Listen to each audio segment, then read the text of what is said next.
I am Liu Nian. After a heartbreak, I entered a game to try to save my father and my cousin, but I ended up becoming the emperor of this small world, and now I possess the sacred body of dual cultivation. On a night, a young man walks down the street, sighing, reflecting on yet another failed job interview. He wonders when his life will finally take off. This young man is Liu Nian, the protagonist of this story. He is a university graduate and has already been rejected 18 times in job interviews.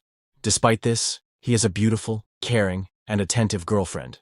They met on the university campus, and she is always there to comfort him when he feels exhausted. Liu Nian tries to forget the frustrating interview, because today marks 3 years of their relationship, and he plans to surprise her. As he leaves the house, he spots a parked car rocking back and forth. He hears some voices and feels that one of them is familiar. As he approaches the vehicle, he sees his girlfriend at the window. She turns inside and says that her boyfriend is outside. The man inside the car tells her to keep going, saying that this makes the situation much more exciting. Liu becomes completely furious upon seeing that scene. At that moment, his mother calls him, and he wonders why she would be calling at this hour. When he answers, she informs him that his father and cousin are not doing well and had to undergo emergency surgery. He asks his mother not to panic and says he will get there as soon as possible.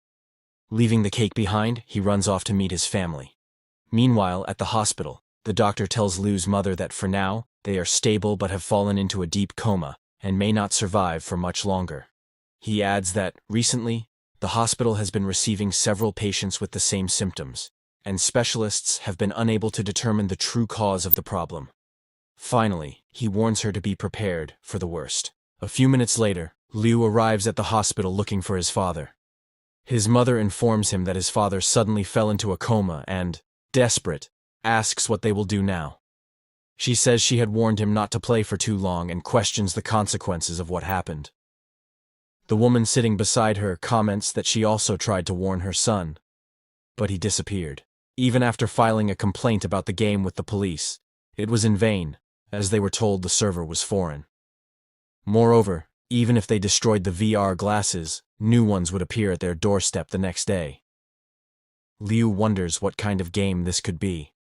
Then, he remembers that his father had mentioned a game in which he invited his cousin to play and mine money for the family. On his way home, Liu is holding the game's VR headset and remembers that it is an online game, recently released, that became very popular for being extremely realistic.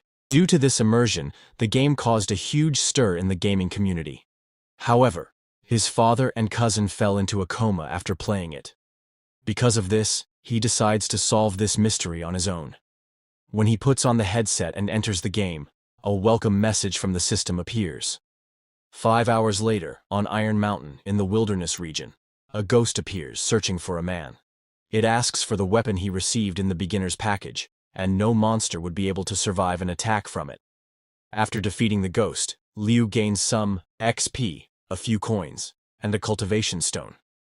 He comments that the coins were few, but the stone grants 300 cultivation points, which makes him very happy with his achievement. While collecting his reward, he thinks that, although he hasn't fully understood the game's mechanics yet, so far, it seems that all he has to do is hunt rare monsters outside the city. However, suddenly, he is struck by a purple lightning bolt. He wonders which cursed mage dared to ambush him right after he left the novice city. The people approaching him comment that a level 10 beginner hunting monsters outside the city must be a complete idiot. Another suggests killing him right away to take the rare cultivation stone. They surround Liu, and one of them asks if he is enjoying his time outside.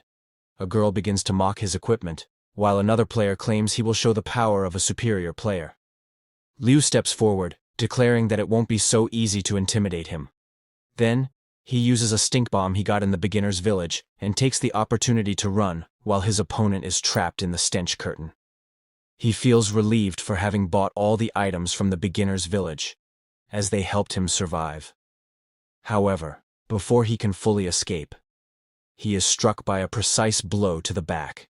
His HP bar is nearly depleted. The attacker is the girl, who thanks the man named Chao for buying that weapon for her. Liu falls to the ground as Chao approaches and declares that this time, he won't let him escape. Besides stealing his woman, he will take all his equipment. Then, he launches another attack and says he will take all his coins and stones. Lying on the ground, Liu wonders why it hurts so much. After all, since it's just a game, it shouldn't feel this real. He feels his heart ache, and his vision begins to blur. He wonders if he is truly about to lose his life. At that moment, a voice emerges, calling Liu king and welcoming him back. Another voice follows, delighted at the return of his majesty. Liu begins to open his eyes and sees two girls in front of him. One of them says she missed him. Seeing this, the protagonist realizes that he has not returned to the novice village, and has no idea where he has ended up. He wonders who these two beautiful girls are, as they do not seem to be players. Then, suddenly, another girl appears, pushes the other two aside, and asks if he remembers her. She approaches and introduces herself as Su Daji, saying that she will finally be able to bathe with him again. The purple-haired girl complains, saying that in her master's past life, he always favored Daji, and she asks that this time, he allow her to serve him. The green-haired girl picks up a mirror and expresses her joy at her master's rebirth. Showing him the mirror, she states that she will help him remember. Looking at his reflection, Liu is shocked. He strikes the mirror and asks what the hell this place is, who the three girls are, and why he has appeared there. The three girls bow to Liu and explain that this place is the tomb of Zhuanyuan. They reveal that they are three demons who guard the tomb. One of them adds that, before His Majesty's death, he foretold that he would be reborn 1,000 years later, and they had been waiting for him in the tomb. The protagonist thinks that, due to a game bug, he accidentally reincarnated as King Zhou, which means he might have a harem of beautiful women. The green-haired girl apologizes for her poor service and asks him to punish her. Liu then replies that she can help him with a little something. Internally, he reasons that these girls are probably NPCs, and as King Zhou, it would not be wrong to ask them to do something for him. Daji says that he may be tired from reincarnating and asks if he would like to take a bath with her. The protagonist, excited, declares that he is so happy there that he never wants to leave. Arriving at another place, he says he didn't expect there to be a hot spring with peach blossom flowers inside. Daji then comments that they had been waiting for him. Looking ahead, he sees the two girls welcoming him. Daji is happy that he has finally arrived, and lets the towel fall into the water. Liu notices a faint aroma of wine in the hot springs, and thinks that this game not only looks real, but even the scents are incredibly realistic. Daji explains that in his past life, he loved bathing in wine because it helped replenish his energy and improve his cultivation. She urges him to hurry, as the girls are waiting. Excited, Liu mentions that the wine cellar and meat garden can enhance cultivation and asks for them to start right away. Daji responds that it will be an honor to join him. The purple-haired girl, Shi Mei, says that she also wants to cultivate with him, while the green-haired one states that since he is a good ruler, he will have to share everything equally. He then says that, in that case, all of them should join in the cultivation practice. Liu thinks that this trio is amazing and that each of them moves him. Then, he asks the universe to let him stay there a little longer. And so, they begin the internal cultivation practice. Sometime later, a system message appears, congratulating him for unlocking a new class, the Human Emperor. Liu realizes that an entire night of cultivation allowed him to unlock a hidden class and learn new abilities. Everything felt so real that he now feels exhausted. Sometime later, the green-haired girl appears and says that something bad has happened. Shen Gongbao brought people to Xuanyuan's tomb, saying that he wants to settle matters with her sister at the Xuanxi Palace. Mei explains that Gongbao is not good at all, as he betrayed the Celestial Kingdom and is complicit with demonic sects. She warns that if he discovers the Lord is there, no one knows what he might do. At that moment, Daji says she will use the concealment technique and asks him to wait until she returns from Xuan Palace. The green-haired girl urges her to hurry there before that man becomes suspicious. Sometime later, at Xuan Palace, Daji arrives at the place. Gongbao tells Daji that it has been a long time since he last saw her. Daji steps forward and states that the throne should belong to the king, demanding that he not cross that line. One of the guards intervenes, saying that a mere fox demon dares to attack the future king of the demonic world. Daji glares at him and attacks directly. The guard asks her to wait, not to be rash, and to listen to what Gongbao has to say. Daji stops and orders him to speak quickly. Gongbao stands up and remarks that the emperor's soul dissipated 1,000 years ago. Yet Daji is still so in love. He reflects that, even after all this time, her cultivation power has not diminished, and for this reason, he wishes to win her over. He then begins to explain that ever since the primordial Lord of Heaven and Jiang Ziya designed an online game and transported humans to a small world for training, talents have been selected to ascend to the celestial realm. Meanwhile, humans leave puppets in reality to continue their lives. Since this game contains many elements of popular games and is extremely realistic, more than 1 million players have started playing since its release. Gongbao reveals that he has learned that players can be reborn without damaging their real bodies. But due to a conspiracy, the game's mechanism was adjusted, connecting the demonic world to the small game world. Several demons began invading that world and disguising themselves to collect human essence. When this happens, the player's puppets fall into a coma. Zhang Bao reports that he has already made expeditions to this world, and that some humans who encountered the demons were drained. He suggests transporting more humans to this small world to harvest their essences. This way, they will gain more power, be able to break the barrier, and unify the 3 realms, making this goal attainable.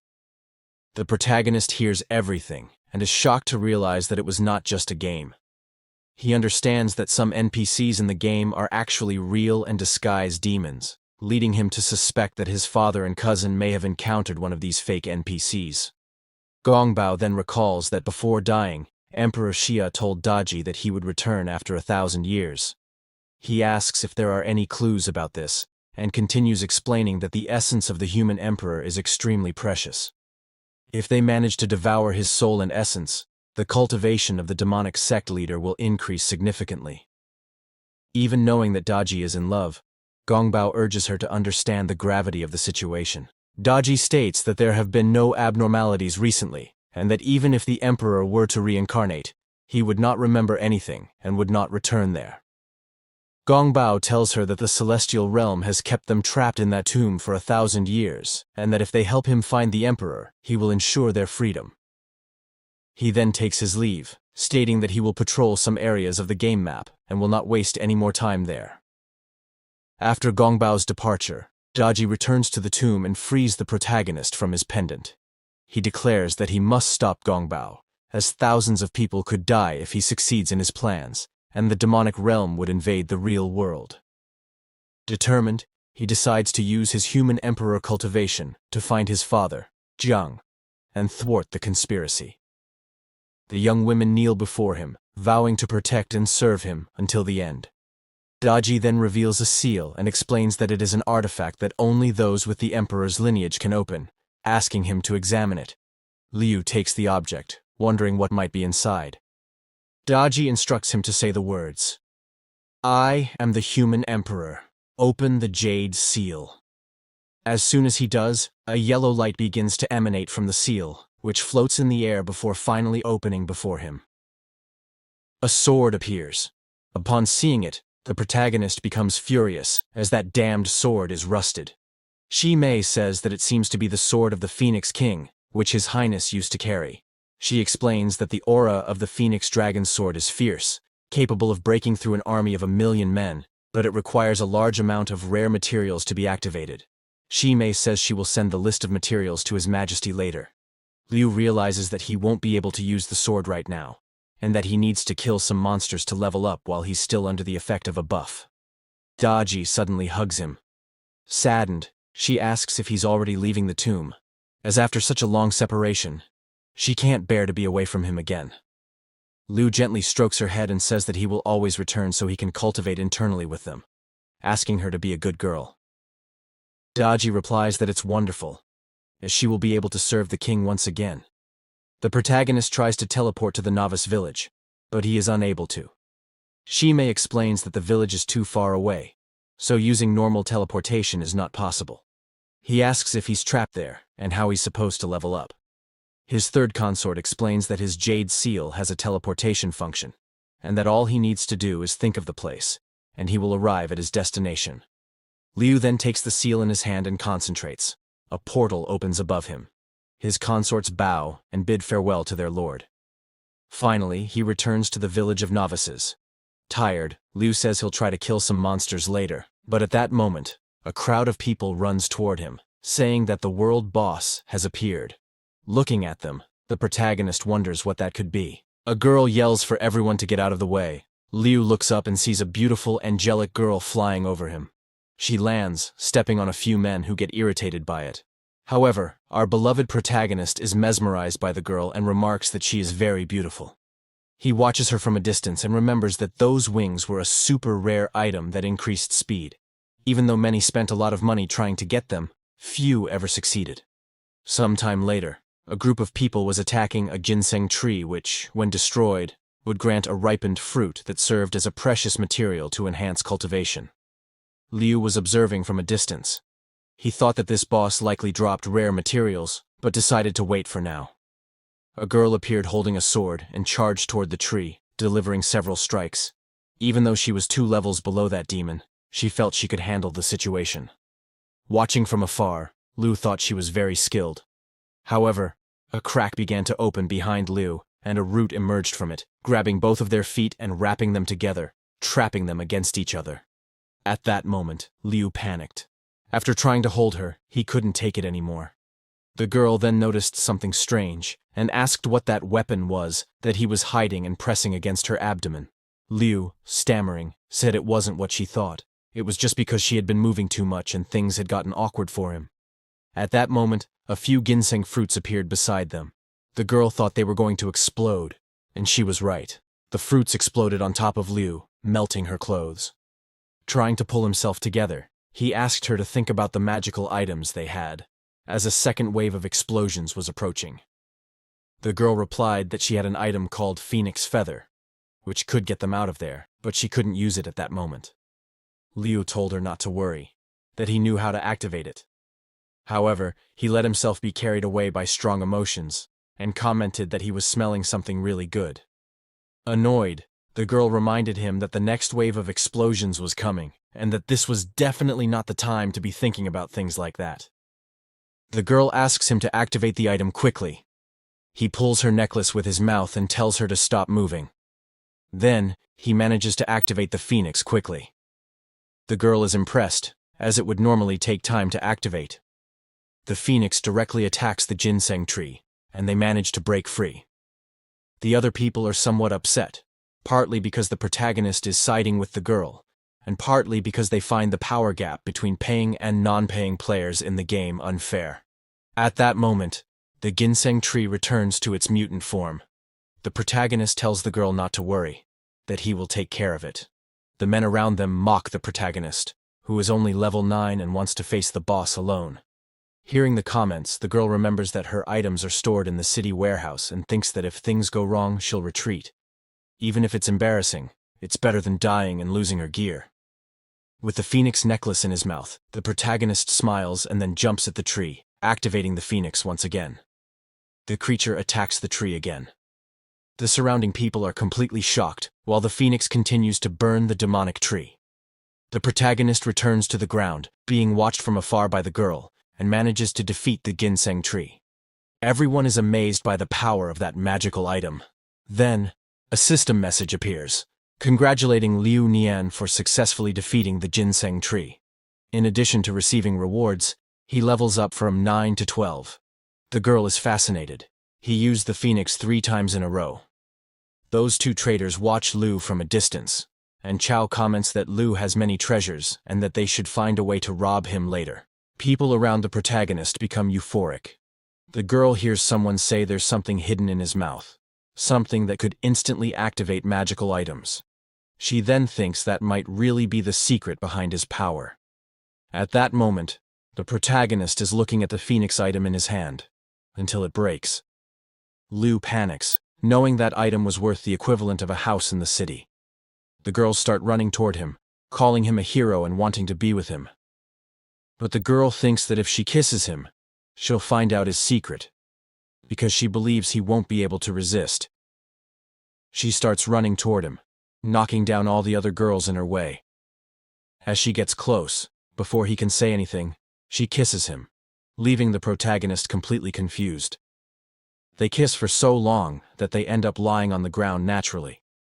The girl realizes she didn't find anything, and the protagonist, gasping for air, says he was just going to tell her he broke her phoenix necklace. The girl gets up and replies that it was only 3 million. She explains that since he blocked the explosion earlier, his gear was damaged. She invites him to go to the Manhwa Tower auction house to take a look. The protagonist, shocked, says the things there are way too expensive. She grabs his hand and says it's just a thank you, and that now they should go to her apartment to change clothes. In truth, the girl is fuming. She lost her first kiss and didn't discover anything.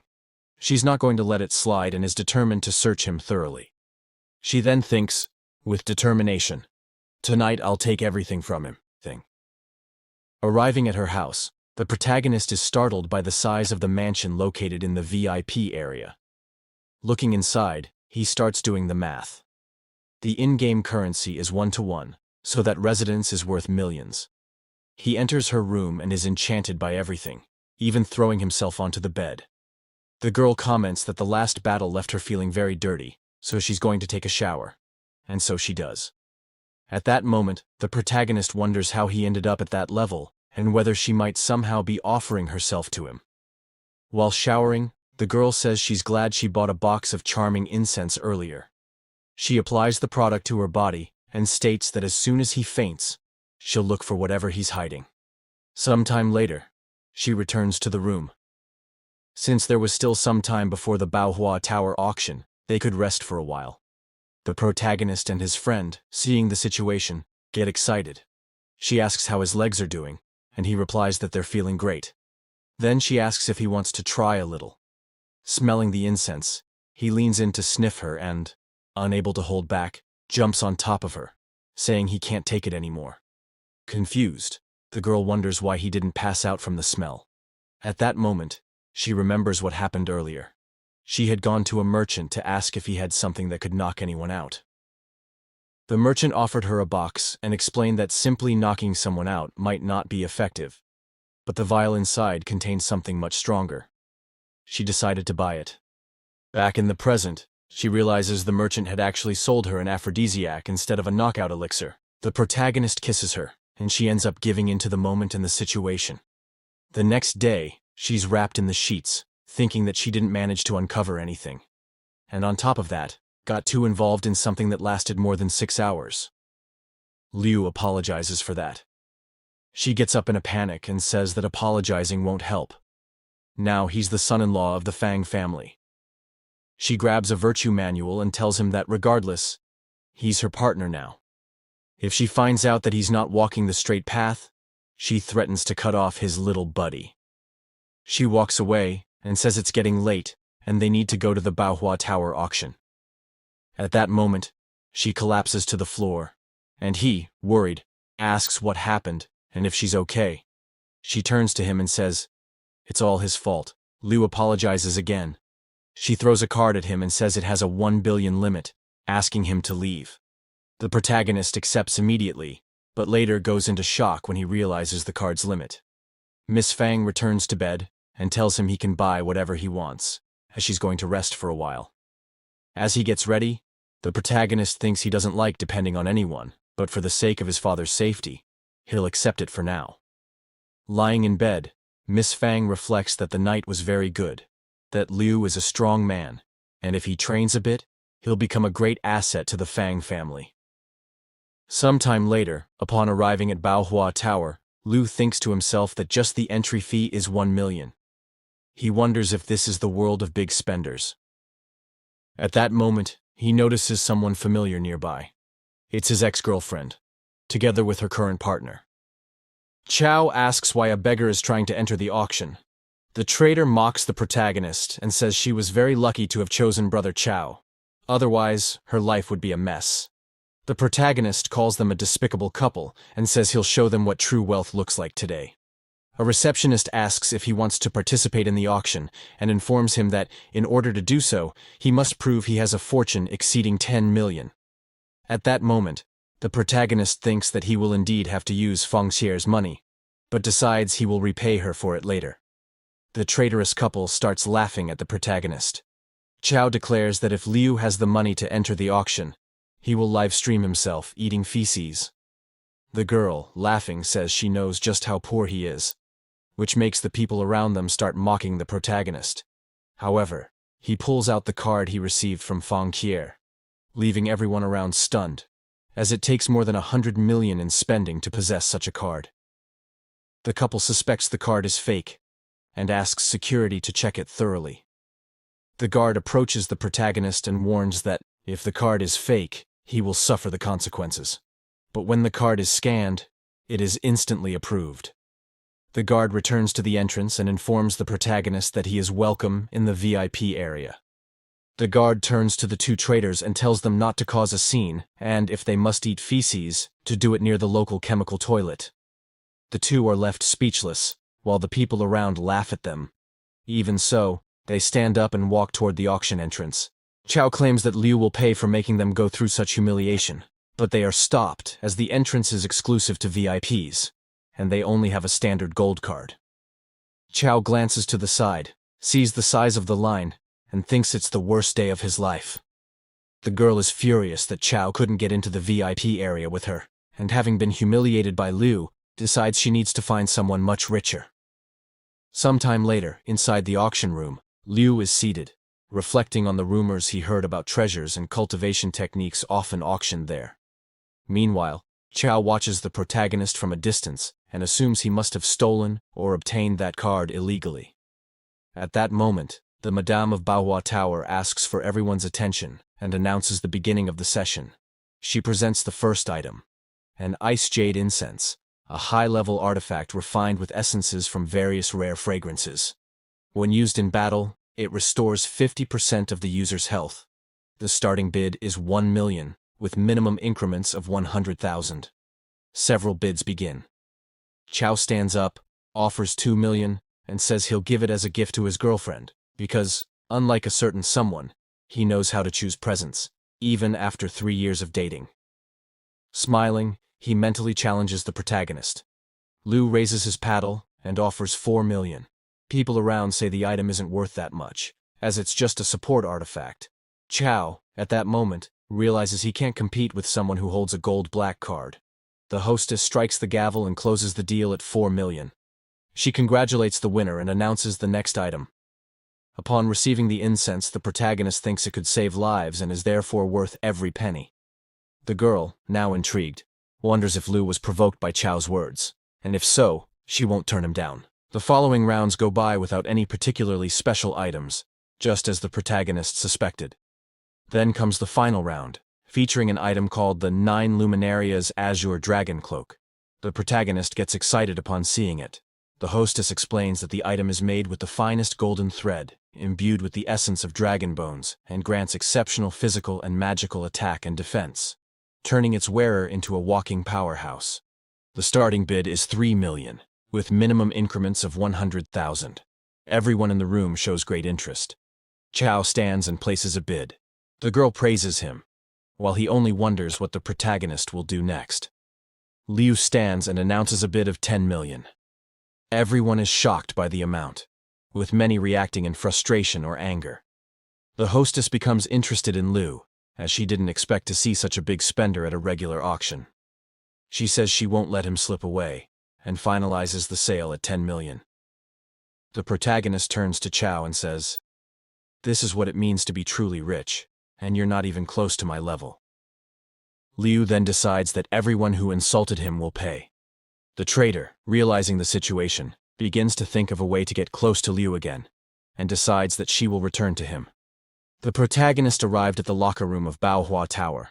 He felt very good in his new outfit, until his ex-girlfriend appeared at the door, saying she had made a mistake and wanted a second chance.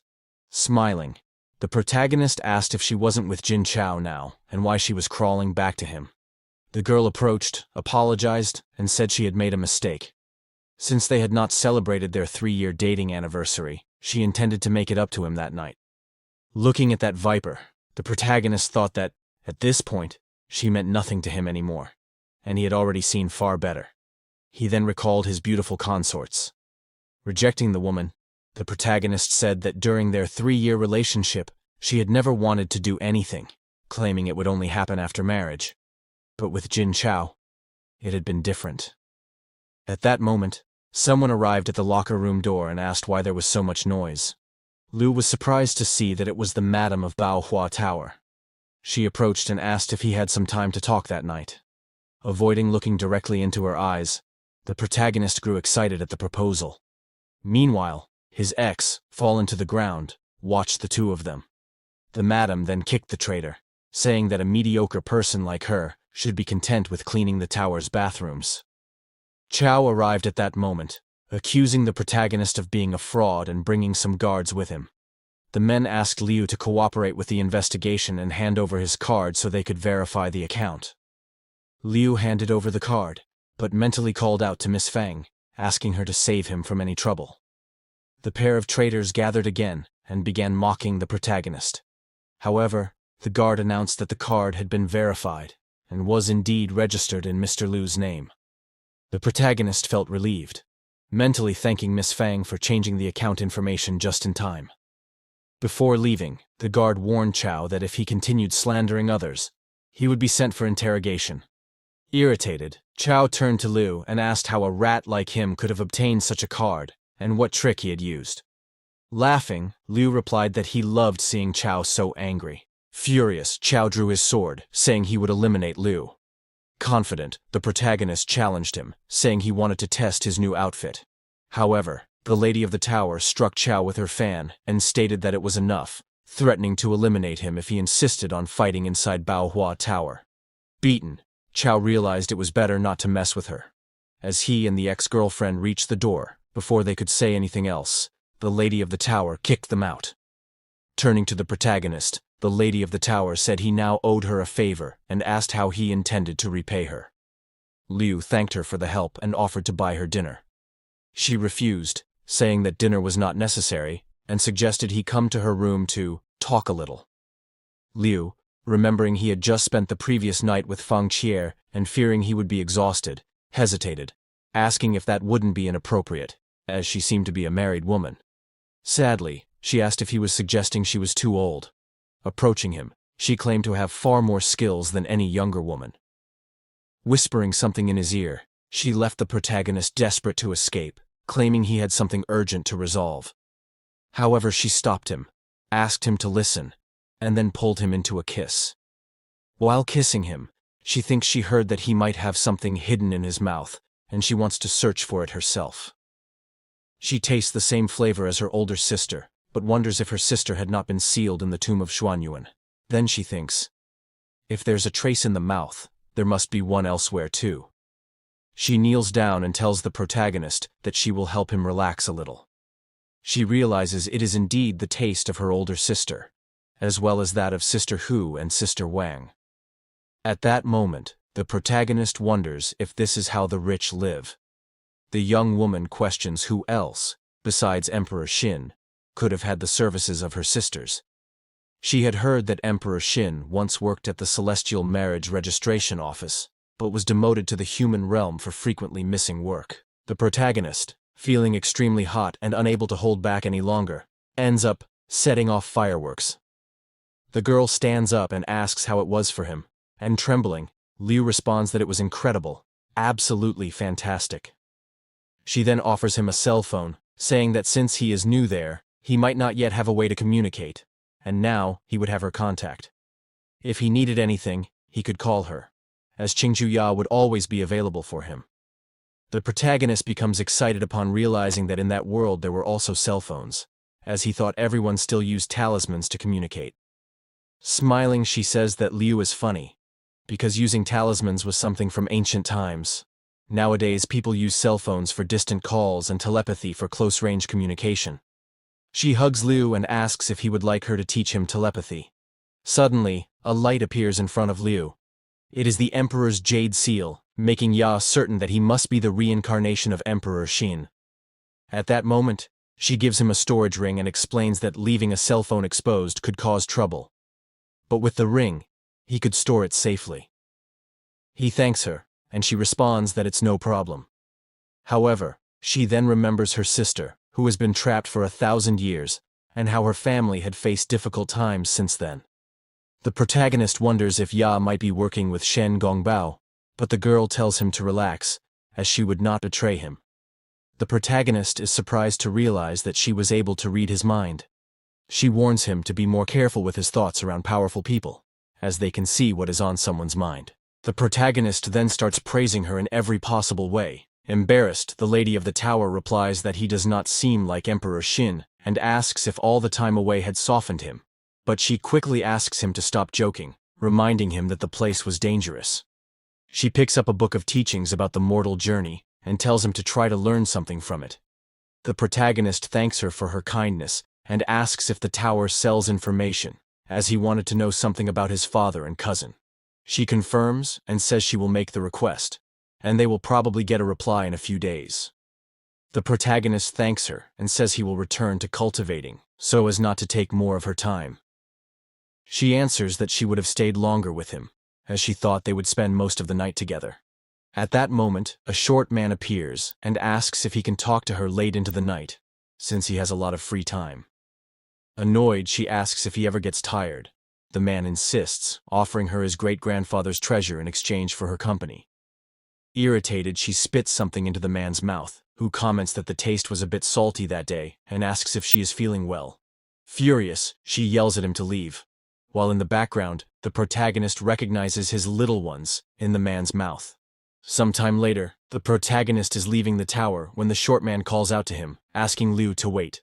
Looking back, the protagonist wonders if the man realized what he had just eaten. The protagonist turned around and asked what the man wanted.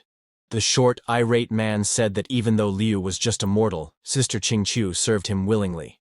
The protagonist wondered if that man was about to try and hit him, but suddenly the man grabbed Liu's hand and, crying, asked how he had managed to win over Sister Qingqiu or if he had some trick up his sleeve. Seeing the situation, the protagonist questioned whether that man was an idiot. Liu then turned and said he didn't have time, as he was going to hunt some monsters to level up. The man clung to Liu's legs, saying that killing monsters was nothing compared to this issue, and begged the protagonist to teach him some trick. The man revealed he was from the Tiangang sect and claimed they offered a wide range of cultivation resources. At that moment, the protagonist remembered that this guild was known as a black market, and that having this man as an ally would be a great boost in the business world. So, the protagonist told the man that if he really wanted to know the secret, he would have to prove he was willing to pay for it. The man showed several items and explained that the prices of those rare items were much lower than at the tower auction, offering them as a gift to the protagonist. Confident, Liu thought he had already expected that from this guy, and that surely those were valuable items. The man began explaining the full uses of the items and asked if Liu could now reveal his trick. Liu then offered a book, saying it detailed the art of intimacy between a man and a woman, including various techniques. The book also helped nurture one's essence, benefiting both body and mind. Happy, the man thanked the protagonist, and after reading a little of the book, he commented that it was indeed a definitive guide. Sneaking away, the protagonist thought that he had written down everything Sudaji had taught him in that book, and now he could level up a bit more. Elsewhere, in a local forest, the protagonist was surrounded by forest wolves. Probably over 100 in that place. Prepared with his new items, Liu said he was ready to crush them. He charged at several wolves and eliminated them all with a single blow. A system message appeared, congratulating him for reaching level 20. Sitting on the ground, the protagonist analyzed that the potions and talismans from the little man had been excellent, greatly accelerating his growth. However, he remembered that he still didn't have a class, and said he would head to the main hall to take a look. Arriving at the main hall, the attendant asked how she could help him. He replied that he had reached level 20, and asked if she could assist him in changing his class to warrior. The girl tried, but failed. The protagonist then asked if he could change to swordsman, but again it failed. The attendant apologized and said that the system indicated he did not meet the requirements for a class change. Desperate, the protagonist said that this was ridiculous, and asked why. Leaving the place, he wondered if it had something to do with his identity as an emperor. He then decided to return and ask Su Daji about the situation. Returning to the tomb, he noticed that his emperor form had reappeared.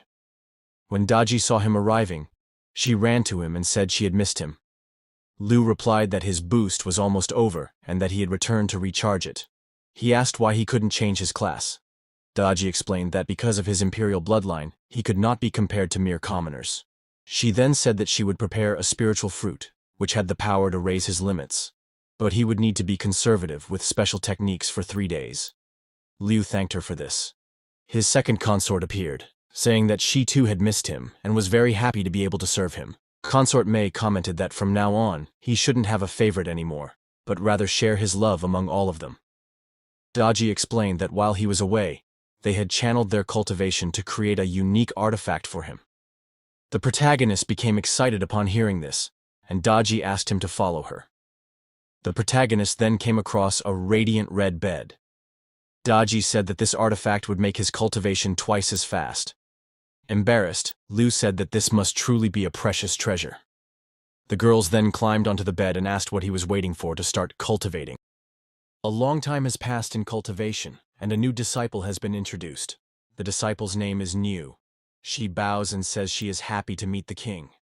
But at that moment, his phone starts ringing. The lady of the Baohua Tower was calling. She informs him that she has just received news of someone who was found collapsed near a pool, and everything indicates that it's his cousin. She warns him that the area is inhabited by strange monsters and that he needs to be careful. The protagonist thanks them and says he didn't expect news about his cousin so soon. He then grabs the artifact and quickly teleports away. Elsewhere, in the Tiwei Mountains, at Bibo Pool, the protagonist arrives and sees a great commotion ahead of him. One of the men says there's a rumor about a precious treasure in that area and demands that the fish NPC hand over the treasures. Crying, the fish man says he's just a simple NPC and asks how he could possibly drop items and rare treasures. The protagonist, noticing a strong resemblance between the catfish NPC and his cousin, wonders if it could actually be him or not. He then says, "Hey cousin." The fish NPC rushes toward the protagonist, grabs his legs, and crying, asks if he's really Liu Nian. The traitor couple starts laughing at the situation, because the fish NPC called the protagonist Big Cousin. Liu wonders why those two are always everywhere, but he ignores them and explains the situation to his cousin, along with the reason he entered the game. He asks where his father is. The cousin explains that he and the uncle fought some monsters until they reached level 20. But when they tried to change classes, something went wrong. Liu's father's transfer was successful, but he ended up being sent to Bibo Pool. The system said he is the reincarnation of Benpo Ben. Crying, the cousin begs Liu to save him. He explains that those people imprisoned him there and force him to play with the fish every day. Then, he suddenly stops speaking, frightened, and tells the protagonist to run. Something begins to rise from the water. It's a level 25 regional Hydra Dragon boss. The people nearby get excited to take down the regional boss. The protagonist, looking at the monster, says that originally, there wasn't supposed to be a Hydra there, and then he can only think of one thing. That monster must be from Shen Gongbao's group, which would be very dangerous. The people start advancing, and the Hydra boss stares them down, and, with a single blow, sends everyone flying. The protagonist's ex is shocked by the boss's power. After all, it was only supposed to be a mere level 25. The boss raises one of his hands and begins to drain the essence of everyone around.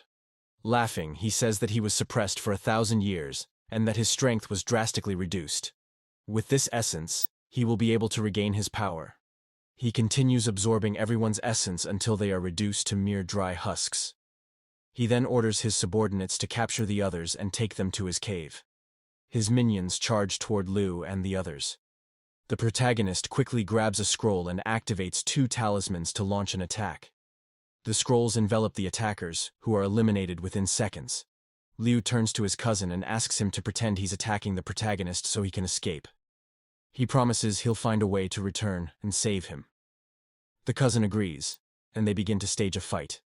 He shouts to the others that the credit is his for capturing the enemy. The protagonist's ex, in despair, asks how they're going to get out of that situation. Chao responds that he bought an electric fire cannon, and if his melee attacks don't work, he'll use it. He then draws the cannon and says he'll attack the boss directly. He does so, landing a direct hit, which causes everyone nearby to celebrate. Meanwhile, the protagonist and his cousin continue pretending to fight. Chow laughs, but the boss approaches him. Enraged, the Hydra declares that the attack failed. Chow looks up in fear, and the Hydra casts a spell on him, turning him into a girl. Confused, he doesn't understand why he was transformed. The boss says that his subordinates have been working too hard, and this would make things more interesting for them. The minions, excited, thank their leader for the great gift. Surrounded, Chow shouts for the monsters to back off, insisting that even though he's been turned into a woman, he's still a man. One of the monsters replies that some fish species can change from male to female, so it's fine. The protagonist's ex, seeing her current partner in that situation, wonders why they're going through all this, and remarks that she's never heard of such a mechanic in the game. The protagonist and his cousin even start to feel sorry for the two. The boss then looks back and thinks that Bembol should have finished the fight by now. Chow asks if the two are working together. The protagonist's ex responds that they're cousins and are acting in coordination. The boss then turns to them and unleashes a powerful attack. The protagonist tries to defend himself, but is thrown backward. His HP drops to 0 at that moment, and he realizes that even with that gear set, he could barely withstand the blow. If he gets hit again, he certainly won't survive. So he uses the ice incense he bought at the Baohua Tower auction, which rapidly restores HP.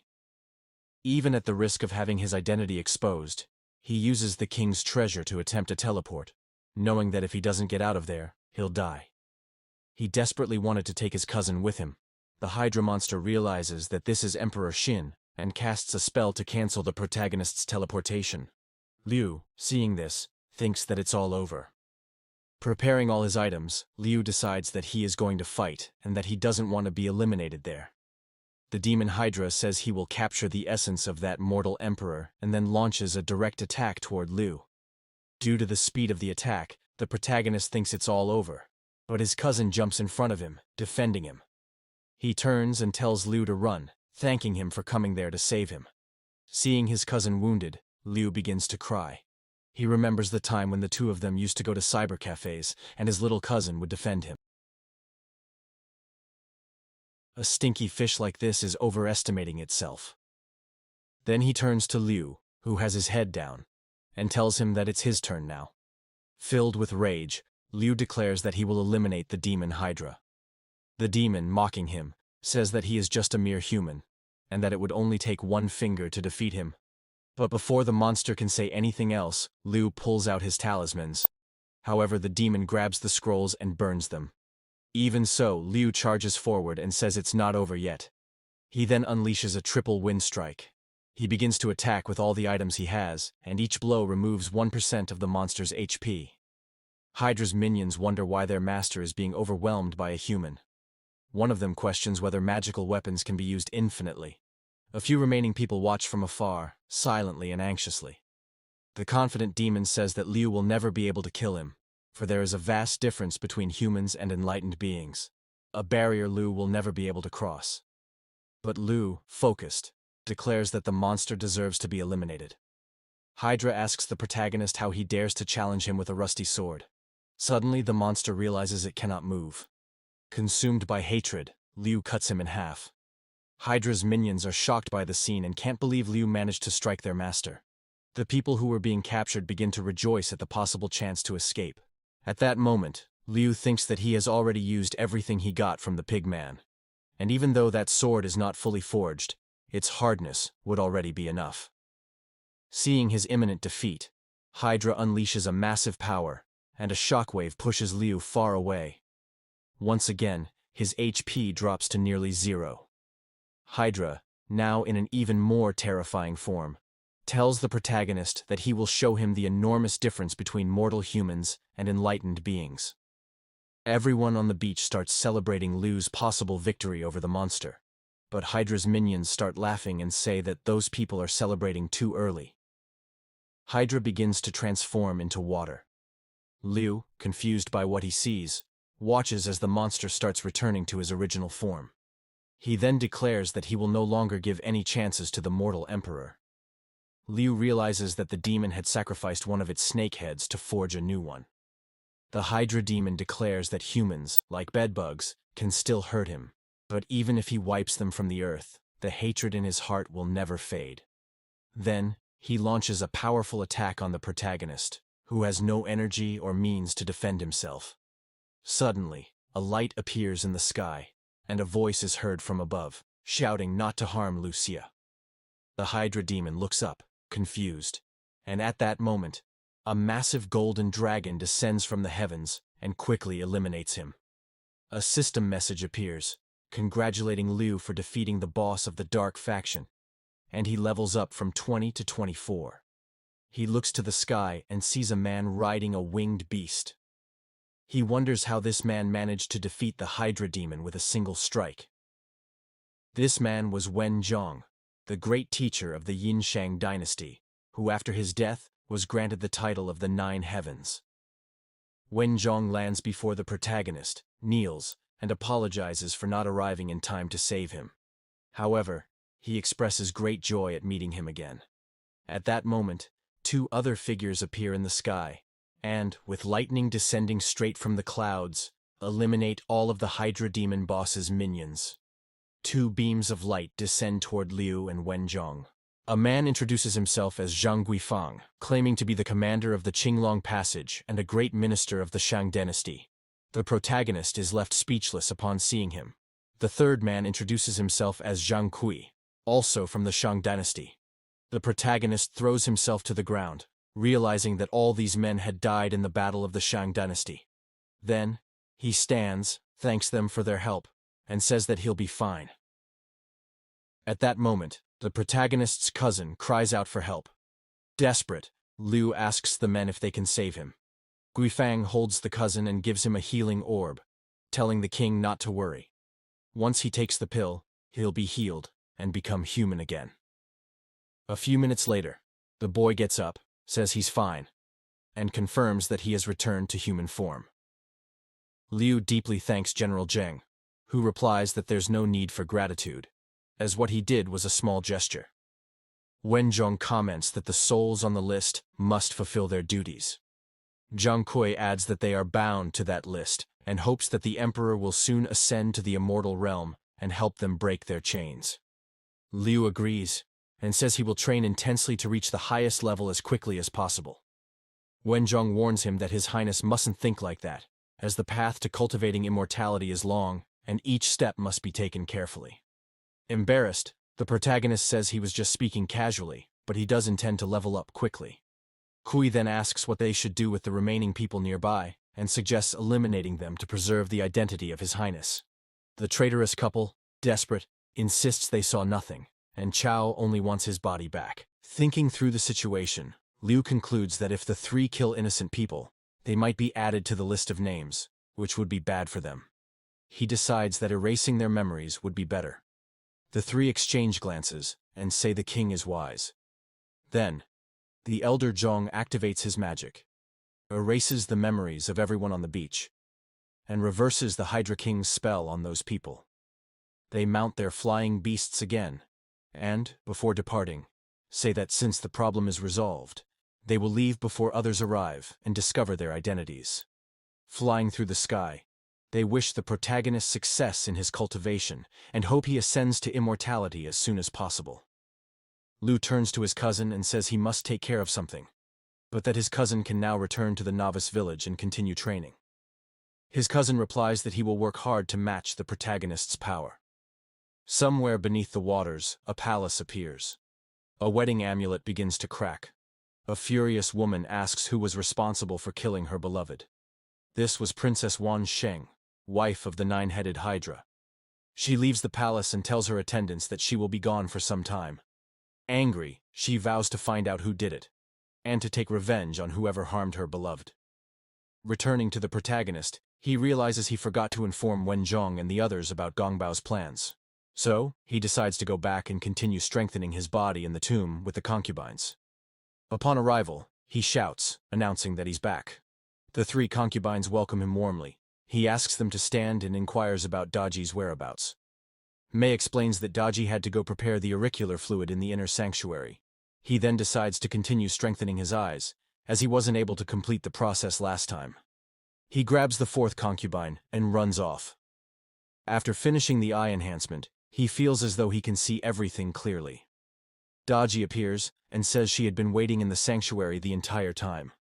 He hugs her and comments on how arduous the task is for her. At that moment, he sees a girl and asks who she is. The young woman introduces herself as Shui Ning. He turns to Daji and asks who she is. Daji responds that Shui Ning claims to be a demonic spirit from the East China Sea. She possesses a unique trait. She can grant someone the ability to hear all the subtle sounds in the world. Liu asks how he can acquire this ability, and Daji explains that Shui Ning's first blood is extremely precious and must be collected carefully and stored in a jade bottle. Sometime later, they manage to obtain the valuable item. The protagonist tells the girl that she worked hard and will be rewarded. She becomes emotional upon hearing this. Liu tells Daji they successfully extracted the liquid, and Daji tells him to lie down so she can perform the purification. He places his head on her lap, and she pours the liquid into his ear. Immediately, he feels a cold fluid flowing inside, and the sensation is like being in a fairy tale with little fairies singing and playing music, while the noise of the outside world fades away. Liu gets up and says that both his ears have been successfully strengthened. Then he asks Daji what else needs to be done to complete his body enhancement. She replies that everything is ready and asks him to follow her. When they arrive in the room where the others are, she asks if the linglong fruit is ready. Mei confirms and goes to retrieve it. Mei explains that this fruit can only be used once all 7 body points have been strengthened. She asks him to focus on his nostrils. Liu approaches, smells the fruit, and senses a refreshing ocean scent. Suddenly, spheres of light begin to surround him, and a bright light fills the room. A system message appears, congratulating Liu for having strengthened all the points of his body. The protagonist is overjoyed, as his abilities are now at their maximum level. He has become a complete player. The concubines congratulate him on this achievement. Liu thanks them for their help and promises to cultivate quickly so he can free them from the tomb as soon as possible. A system update notification appears. The protagonist taps it and, upon opening, sees a system alert along with possible rewards. Mei says these are the necessary materials to forge the Phoenix Sword. The protagonist becomes excited and declares that he will participate in the event to complete the sword quickly.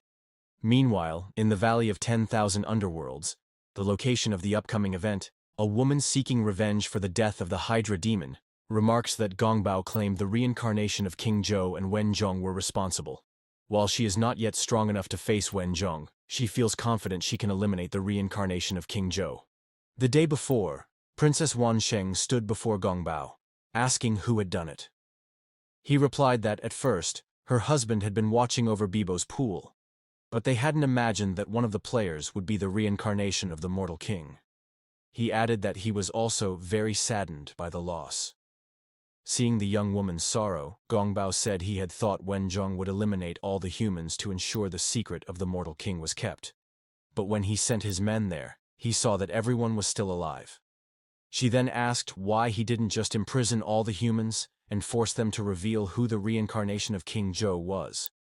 Gongbao replied that it wouldn't be easy, as Wen Zhong had used magic to make everyone lose their memories, and that King Zhou had already fled. The princess then remarked that it seemed King Zhou was very cautious and would not reveal himself easily in the future. Gongbao told her not to worry, for the next day a great dungeon would open in the Wanming Valley, filled with many rare items. He was certain the king would be interested. Gongbao approached her and said that the blood of the human emperor was very important, and if she helped him, she would be rewarded with something very precious. She then turned around and said she would go to the dungeon. As she walked away, Gongbao thought about his entire plan and decided to let the princess pave the way for now. Then, he wished her good luck. Returning to the present moment, Princess Wansheng decides to disguise herself as an ordinary player to find out who the emperor is. Sometime later, the protagonist arrives at the location. He decides not to use the Phoenix longsword this time, so as not to be discovered, since the dungeon battle will attract many people. He then says he will gather a few items first. He takes out his phone and calls the pigman. The pigman answers, asking what Professor Liu Nian wants. Liu says he wants to buy some items to enter the dungeon. The little man replies that he'll send some new items so the protagonist can see if anything catches his interest. Liu thinks that since he can't use the sword, he'll pick a few items to replace it. Liu then pulls out his card and says he wants 50 of each item. The pigman confirms that he will send the items quickly.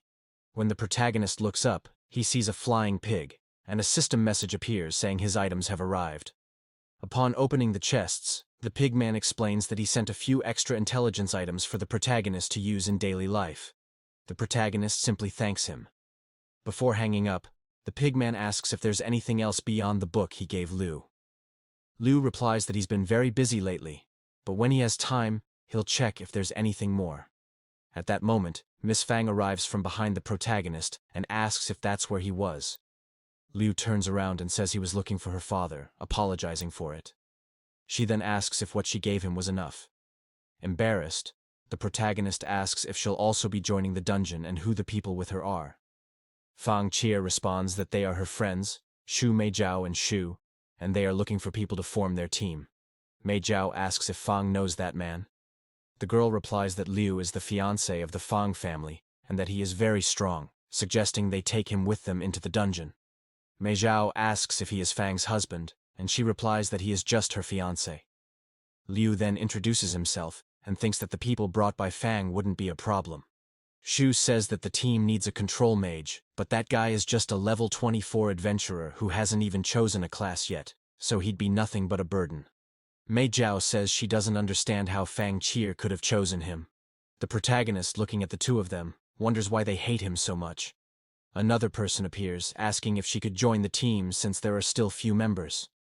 It's a beautiful mage. Fang, upon looking at her, realizes she'd be the ideal addition to the group. Shu says the team lacks mages, and Meijiao states that since they're a team, they'll share the items equally. The supposed mage throws herself onto Liu and asks if he's ever been to Bibo's pool. With the power of his forged eyes, the protagonist sees who the woman really is. He answers that he has never heard of it. Knowing that she can sense his thoughts, he starts thinking of random things to confuse her. She then suddenly moves away from Liu and says he's a very strange guy. Annoyed, she says she has analyzed several men that day and none of them are any good. If she weren't afraid of the celestial patrols, she would have eliminated them all already. Fang grabs Liu's arm and asks why the woman is trying to seduce her fiancé. The protagonist apologizes and says they now need to focus on the dungeon. The woman then asks them to wait. Since they're short on mages, she requests to join the dungeon too. But deep down, she's plotting to eliminate everyone inside. Meanwhile, at the entrance of the Wanming Valley event, several players were gathered. A celestial being announced that the event was now open, and that players could proceed to the dungeon. This being was Zhang Guifeng, who held the title of Star of Misfortune.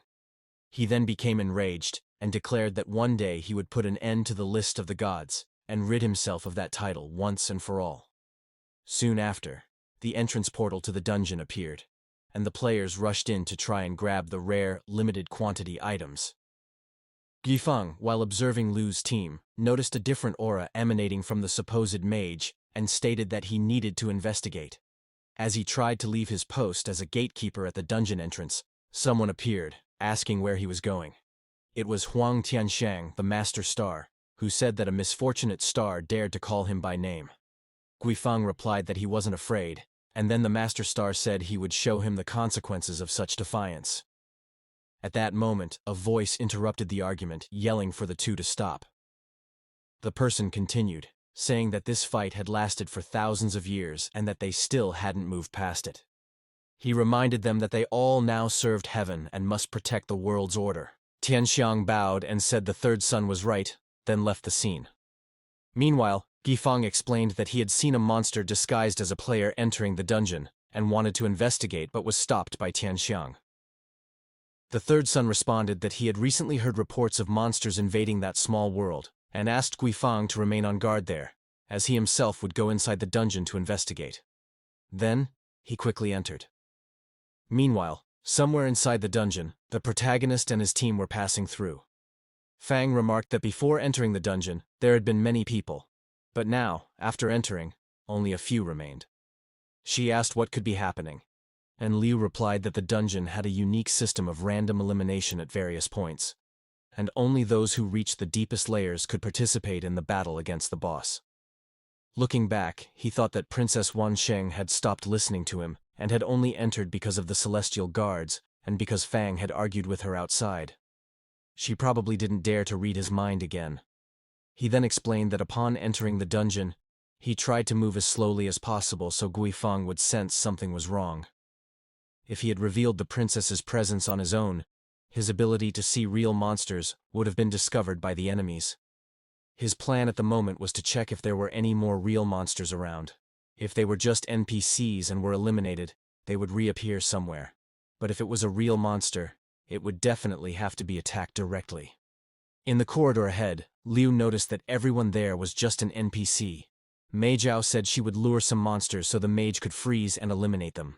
Shu suggested she use a blizzard to slow down the enemies.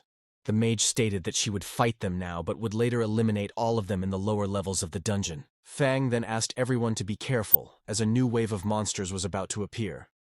A large army appeared before them. Fang rushed forward to attack and demonstrate his new cultivation level. Shu and Mei Zhao also moved in to fight, while the mage attacked some NPCs with a hailstorm. Fang shouted that the attack was going well and that they would soon be able to handle the entire army. The protagonist decided that this would be the right time to try using the exorcist potion he had bought before entering the dungeon. However, even after the attacks, Liu noticed that the monsters kept appearing. The girls then realized that it wasn't an exorcist potion, but rather a monster-attracting potion. The mage appeared before them and quickly defeated all the monsters. The girls were overjoyed and praised the mage in various ways. After the thanks, the mage replied that it was just her job. But deep down, she thought she couldn't let the NPCs eliminate them, as they would respawn, and she wouldn't be able to drain their essence. Mei Zhao and Shu were furious with the protagonist, as he had nearly ruined everything. Fang pulled him away from them and said he had only used the item without realizing it was wrong, apologizing on his behalf. Then Fang told Liu to be more careful next time and read what the potion said. Liu agreed and apologized. Mei Zhao said she would let it slide this time, but next time, Liu would be expelled from the team. Shou called the mage to hurry up and told her not to pay attention to that idiot. Some time had passed, and they were walking around the area. Fang said that the deeper they went, the more likely it was for powerful monsters to appear. She then warned everyone to be careful. At that very moment, a spider appeared before them. Smiling, it said it had found some prey. The spider turned, unleashed its power, and declared that it would devour them to gain more strength. It then stole the weapons of Fang, Shu, and Mei Zhao. The protagonist launched several flame talismans, but the spider, laughing, said that a few pieces of paper wouldn't be enough to destroy it. It told them to surrender and become its food. Then, it cast its web over the four of them, which made Mei Zhao very angry. She told Liu to step back. Desperate, the protagonist said it wasn't his fault, and Fang urged him to think of something quickly, like he had done before. The princess then declared that she would use a great power to eliminate the spider as it dared to interfere with her business. With a single blow, she drained all of the spider monster's HP. The three of them celebrated their victory over the monster, and the entrance to the boss appeared before them. Lin stepped in front of Fang and asked them to go in first, which left Fang confused. Then the princess revealed herself and said they wouldn't be going anywhere. Shu and Mei Zhao question Liu about why he is blocking the passage of the mage sister. Liu turns to them and asks if they are idiots. A level 26 mage defeating a boss with a single blow? Then, he reveals that this mage is a monster who invaded that world, and that if she eliminates them, they will not come back to life. That is why he wants them to run to the boss room, so they will be eliminated, and then respawn. At that moment, the princess reveals herself and creates a barrier so that no one can escape. Mei Zhao says she learned from her family that by playing this game, one can become immortal. But she has never heard of demons. She asks if those NPCs were not created by Jiangxia, and if they do not harm the players. Shu recalls that one of her relatives sent her a message yesterday about this, but she did not expect to face a real monster today. Fang tells Liu that he misunderstood and that she will help him eliminate this demon and will reward him afterward. Shu and Mei Zhao also admit that they misunderstood and apologize. They say that if he manages to eliminate the demon, they will do anything for him. Shu grabs her weapon and shouts for everyone to use all their abilities, otherwise they will not survive. She hopes that what Fang said about Liu is true, and that he is really strong. At that moment, the mage attacks them head-on and says, "You ants, do you really think you can touch me, Princess Wansheng? You are seeking death." Then she unleashes a powerful attack towards them, causing almost all of the girls' HP to drop. Mei Zhao asks if this is the true power of a demon. The protagonist is impressed because just a single hand movement was able to cause so much damage to Fang and the others. The princess then says that any human who dares to insult her will be eliminated, and launches ice spears toward the protagonist. He uses one of the items he bought from the pigman, and a huge shield appears over them. Liu turns to them and says that monsters of her level cannot be fought by ordinary players. He asks them to stay behind the shield and not do anything rash. Once again, Princess Wansheng attacks them directly, trying to break the shield. Liu talks to Fang and says that if everyone stays there, sooner or later the shield will not hold. So, he decides to leave and fight the demon. Fang replies that he should not leave, and that she wants to fight too. Liu, with a serious look, says that he saw she cannot withstand the princess's attacks, and that if she leaves the shield now, she will only get in his way. Upon hearing this, Fang is shocked, starts crying, and says that from now on she will live and die for him, as she is already his real wife. Liu leaves the shield, looking back, and says it's all right. The other girls become desperate because if Liu cannot eliminate the demon, it will be the end for everyone. The princess, facing the protagonist, says they don't need to worry because she will finish them all together, and soon will absorb their energy until the very end. At that moment, from a higher place, the third brother watches them. He finds it interesting that a human is not afraid of the demon princess and wants to see the fight and how long it will last. The princess launches an ice attack toward Liu, who uses his stealth ability to dodge all the attacks. He then turns around, throws talismans, and uses his immobilization technique. After capturing her, he unleashes his fireball skill and then activates his ninja ability, attacking from multiple angles at the same time. The girls, seeing this, think it will all be useless since Liu's highest skill level is 4, and that won't be enough to fight the princess. The third brother, watching from afar, says it's really like that. He would need to have skills at level 20 to affect a demon like her. But suddenly, he is shocked, and wonders how this happened. The princess had taken a lot of damage at that moment. Fang also wonders how the damage was so high and how her man is so strong, which makes her enchanted by it. Shu and Mei Zhao regain hope in an imminent defeat of the demon, and the two girls think they were really wrong. Falling backward, the princess thinks these insects can really hurt her. She then asks how a player with level 4 skills could cause so much damage. Liu, confident, replies, "Who said my skill level is only 4? I'm not an ordinary jobless player." The princess says that doesn't matter and that she will eliminate him right there. She then uses her purple dragon dance technique, which makes the third brother apprehensive. Fang shouts for her husband to be careful, and so do the girls. Liu thought, at that moment, that the attack was so powerful that if he hid behind any defensive barrier, it could end up hurting Fang and the others. But Fang told him to catch something and threw an item to the protagonist. Liu grabbed the speed item and quickly moved away from the attack, causing the dragons to chase him into the sky. The princess said it was useless because anyone hit by her purple dragon dance would be definitively eliminated. She then turned to the girls and stated that after eliminating Liu, she would take them all to her castle, and, after the guards were done with them, she would drain them. Shu and Mei Zhao hugged each other, terrified, saying it was all over. Fang told them to trust Liu, saying he would definitely defeat the princess. At that moment, one of the dragons struck Liu's backside, making him scream loudly. Fang, looking back, said it was nothing serious, just a small mistake. She insisted that they couldn't just stand there, and that when they got a chance, they should use their weapons to attack and help Liu. Meanwhile, the protagonist kept dodging the dragons. Irritated, the princess asked if he was a rat, running away like that. Flying at high speed, Liu eventually took damage. The girls wondered what had happened because he was losing a lot of HP. The princess explained that her dragon was highly venomous and that after biting the protagonist, the poison had started to spread. Liu said it didn't matter because he still had healing pills. As he approached the princess, he wondered if the wings he was using had some special ability. Then he remembered something the princess had said. Anyone hit by the purple dragons would surely die. He decided to try something and activated a rare ability of the wings, speeding past the princess and positioning himself behind her. Liu was now sure that the Wind Thunder Wings had rare and valuable abilities. He grabbed the princess, making the dragons turn against her. The princess screamed desperately until she was hit directly, and Liu was thrown far away. With that, the demon princess was eliminated, and the barrier she had placed around everyone disappeared. Fang and the others celebrated the victory. The third brother, seeing all that, was surprised by the protagonist's power and intelligence.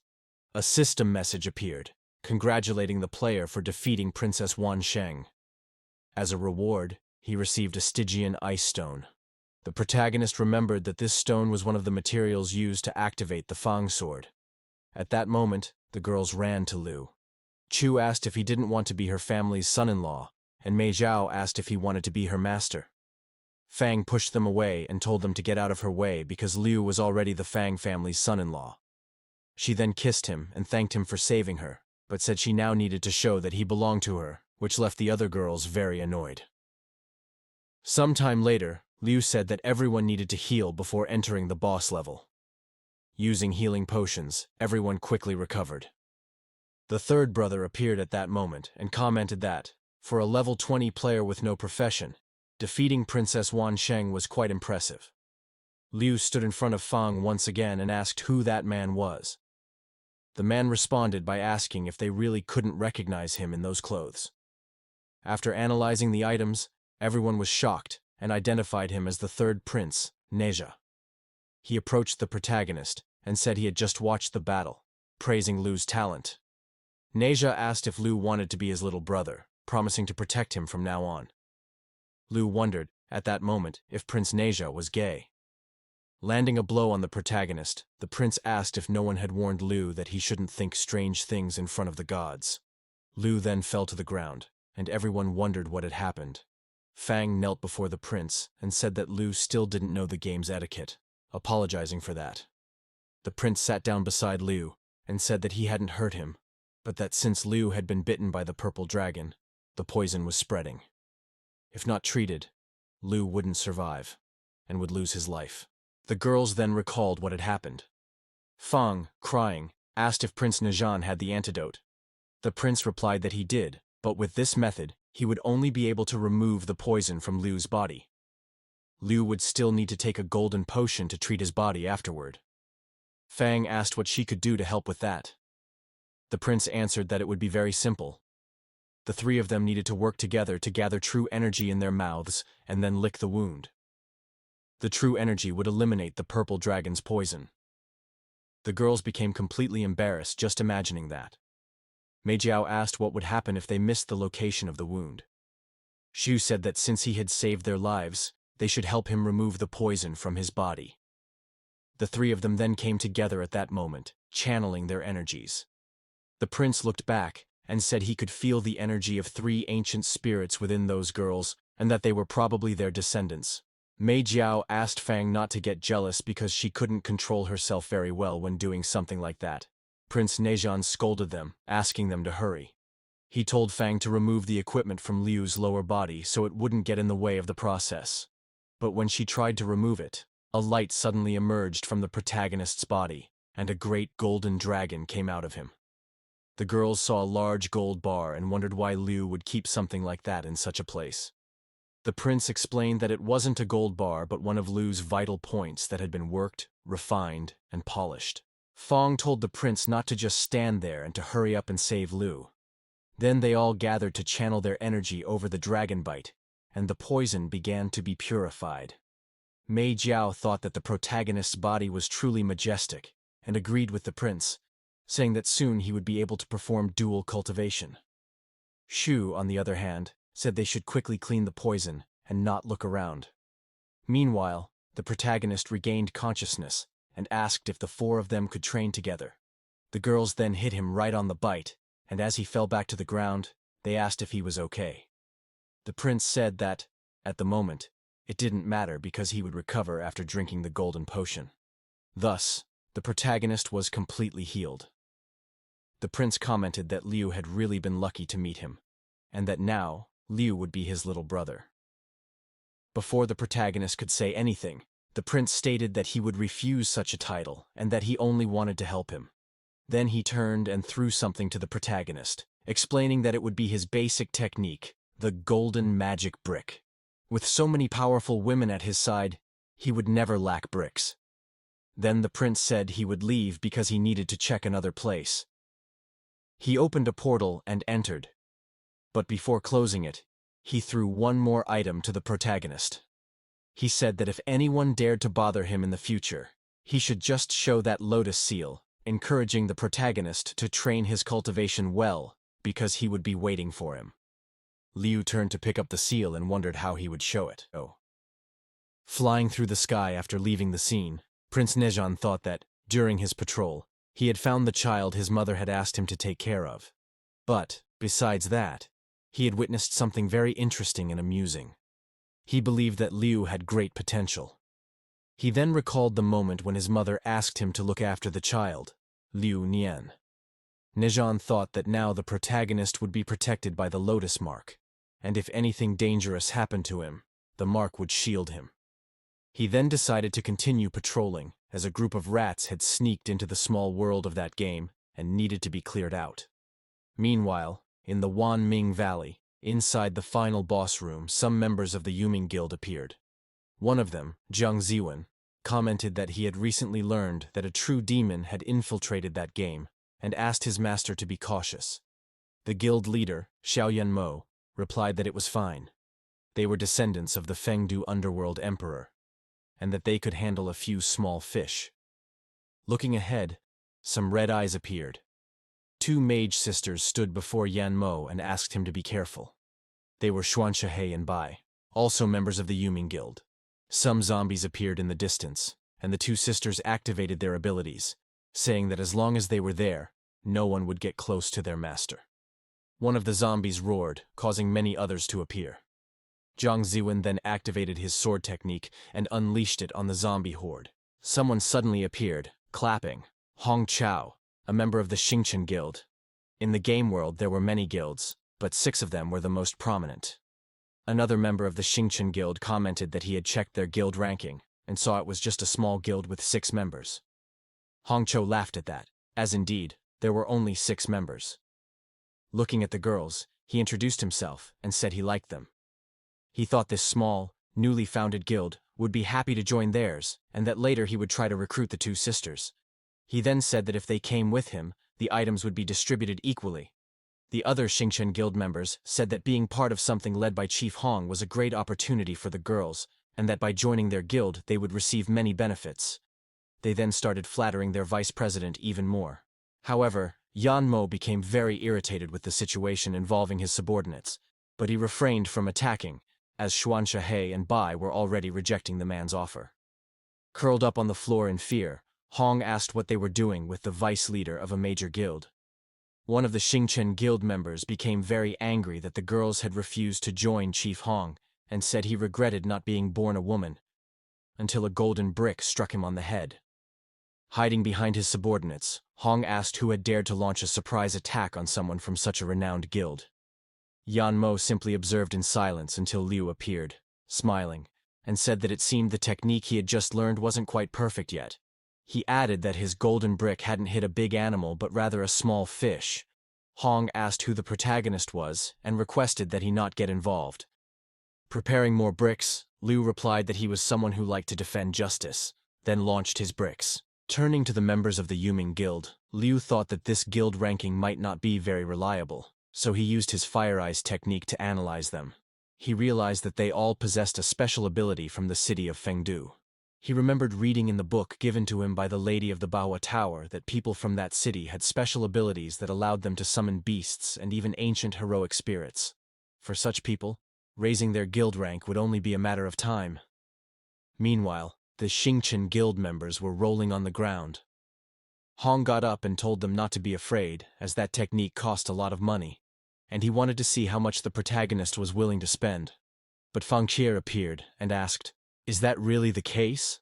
stating that she was from the Fang group. Mei Zhao said she belonged to the Tang Dynasty restaurant group, and Shui said she was from a martial arts center whose family provided unlimited funds for Liu Fang. And so, the crazy and rich group of Liu Nian's girlfriends was formed. Chief Hong and his members were shocked to hear which families they belonged to. One of them even said those families were the most prominent. Liu prepared himself and said sarcastically, "What are you going to hit this time?" Then he threw one of his golden bricks at one of Hong's subordinates, who got angry with the protagonist and asked him not to be so ignorant. Confident, Liu replied that even if he was blessed by rich families, this was the game world, and having a large guild was an advantage. The protagonist threw a brick at each of the members who appeared, causing some to respawn and Hong to fall to the ground. People around were frightened and believed Liu would face retaliation for that. On the other hand, Liu just thought he had spent a lot of money using that technique and started picking up equipment dropped by other players to try to sell and make money from it. Fang told him not to keep collecting trash and said she was happy to be able to give him money. Mei Zhao said it didn't matter how much she spent on him, as long as Liu trained hard and reached the saint body. Shu ran to hug Liu and said that if he were her family's son-in-law, he would earn millions or even billions, which made Fang very irritated, telling Shu not to steal Liu Nian from her. Embarrassed, Liu wondered if this was what it was like to be fought over by rich women. The Shuangxia sisters thanked the protagonist for the help, and Liu said it was okay. Yanmo approached, introduced herself, and also thanked him. Liu then introduced himself and said the girls were all members of his team. Yanmo started analyzing the protagonist, noticing he didn't have a profession yet, but had an immortal-level skill. Despite a complex identity, she decided Liu was someone worthy of friendship. Then, both simultaneously asked each other if they wanted to join forces to defeat the boss. They sealed the partnership with a handshake.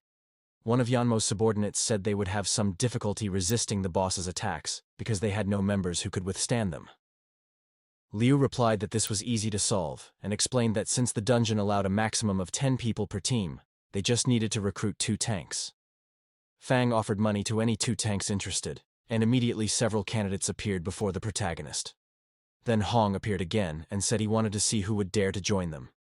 Anyone who accepted to join Liu would be blacklisted by the guild and eliminated every time they were seen. He reminded everyone that he had the best ninja on the server, making it hard to escape him. Confident, Hong thought anyone who messed with the Xingchen guild would be eliminated at any moment.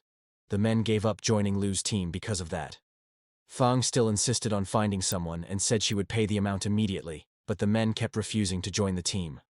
Hong provoked Fang, saying it wouldn't help because if they were eliminated, they wouldn't get to enjoy the money. Mei Zhao and Shu were also outraged and said they would make Hong pay for that by hunting him everywhere. Confident, Hong said the threat of rich people in that world was irrelevant compared to the number of members his guild had, as it would only take a little effort to end them. Liu, who didn't mind not having a tank, had already thought of something that could even break the dungeon completion record. He believed he was the strongest there, even without a class, and that he could withstand the attacks easily. The men were stunned hearing Liu and then started laughing and mocking him. Yanmo approached the protagonist, said she believed in him, and invited him to try. At that moment, Hong proposed a bet. If the protagonist's team passed the dungeon, he would kneel and salute everyone and would not let his guild members bother them. But if the team lost, the 2 sisters would have to join his guild. Irritated, Yanmo said that was impossible. Hong began mocking Yanmo, saying he claimed to trust Liu and now didn't want to accept the bet. Then, he told them to join the Xingchen guild soon, as they had the best tanks. At that moment, a tank with huge and powerful armor arrived. His name was Fan Wencheng, level 28, and a member of the Xingchen guild. Hong held him up as an example, saying it had been only a few days since Wencheng joined the guild and became one of the strongest tanks on the beginner team. Liu threw one of his bricks at the tank and said he was just another one among many. Wencheng activated his shield, but the brick went through his defense and hit him directly, destroying the man's equipment. Angry, Hong said he would make sure Liu wouldn't leave the safe zone unharmed. Yanmo advised Liu not to mess with Hong's guild because they had the best assassin ninja. Liu replied that he didn't like people who used their influence for evil. Yanmo said she wanted to accept the bet so they could clear the dungeon on their own, believing in the protagonist's power and ability to complete the dungeon. Then Yanmo turned to Hong and accepted the proposal. The man agreed and said that if he didn't fulfill it, he would be struck by lightning and die without resurrecting. Suddenly, Hong was struck by lightning, leaving others confused. Yanmo smiled slyly, as he was responsible for it. At that moment, the protagonist decided to try to break the record since Yanmo had accepted the bet. He wanted to raise his reputation there, and so they entered the boss room. Confident, Hong believed that without tanks, they wouldn't pass the dungeon, and that afterward, he would have many ways to make those sisters kneel before him.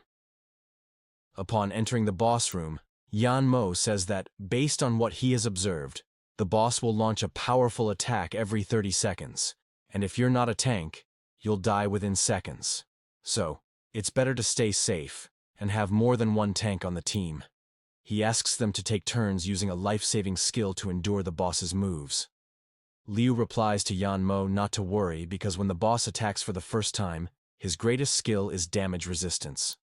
Yanmo says that our protagonist's skill is only level 4, and that he will need someone to heal him. So, he offers to heal our protagonist, since he can change class to a healer or summoner. Embarrassed, Yanmo says he will be Brother Liu's healer. The protagonist hugs Yanmo and says that, anyway, he will be able to heal himself. But besides clearing the dungeon, he wants to break the completion time record. Once again embarrassed, Yanmo says everyone will hear what Liu says. He then summons one of his beasts and says he will send a minion to draw the boss's attention. A laugh is heard, and everyone shouts that the boss is coming. A system message appears asking if they want to watch the boss's animation. Liu decides to watch to try to find clues to defeat the boss. He accepts, and the animation starts playing. A woman appears before the boss. Xiaoqian and Kaichen were lovers, and the two, along with the old demon of the Black Mountain, were from Liaozhai. The girl, crying, calls for her beloved, but the boss holds her captive and doesn't let her go. Yanmo and Liu are very interested in the animation, but meanwhile, the girls are quite annoyed. Liu then stops the animation and says there are no more clues to see and decides to start right away. The protagonist feels completely embarrassed at that moment and thinks Zhang Xian must be suspicious and made this game inadequately. Seconds later, the boss appears surrounded by purple mist. The protagonist observes him using his vision technique and tells the others that this is just an NPC, that he has experience fighting attack bosses, and asks everyone to listen to what he says. The protagonist advances toward the boss while guiding his teammates. He uses immobilization talismans he bought from the pigman, and turns around, thinking he's generated enough hatred for the boss to come after him. The other team members start attacking from afar. Fang and Mei Zhao advance since they use swords. Yanmo also advances, using his sword technique. He asks Liu if he really doesn't need healing. The protagonist says no and asks him to check his rejuvenation skill. Liu activates a shield, and the boss hits it head-on. Yanmo and his subordinate are shocked by the level of our protagonist's rejuvenation skill. The protagonist says that's not the only skill he has, but also the sacred word. Fang comments at that moment that Liu is very strong and that they will keep doing their best work. Liu shouts for the melee attackers to spread out because the boss is about to make a big attack. And so he does, smashing the ground with full force, causing our protagonist to activate his full defense. The boss hits him and throws him far away.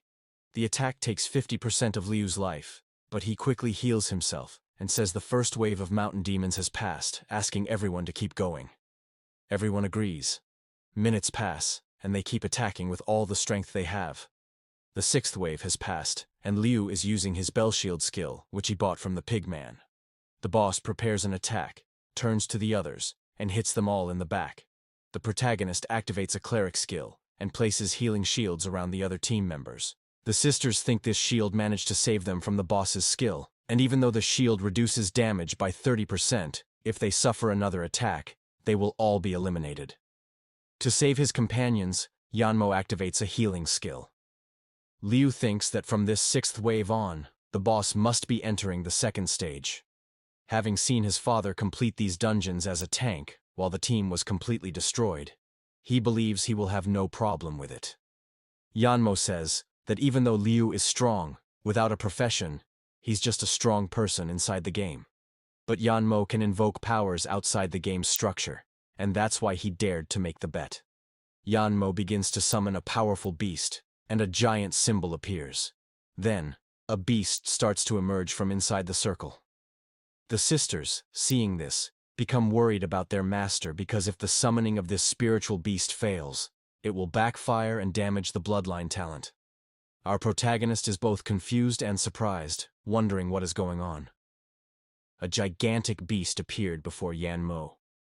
It let out a roar so powerful that everyone felt an overwhelming pressure. The Shu sisters collapsed to the ground as the pressure nearly made their hearts stop. Magi said that this was, without a doubt, the true divine beast. The protagonist was deeply impressed by this divine beast, Shimeji, and by Yanmo's talent for actually managing to summon it. But the beast turned toward Yanmo, analyzed him, and then descended upon him furiously, saying that it was this little boy who had summoned its first form. One of Yanmo's subordinates stepped in front of him and said he didn't know that his young master was already capable of summoning Shimeji. Yanmo replied that he had been a bit weakened, and that affected him. The sisters knelt and bowed before Shimeji, welcoming him and asking for his help.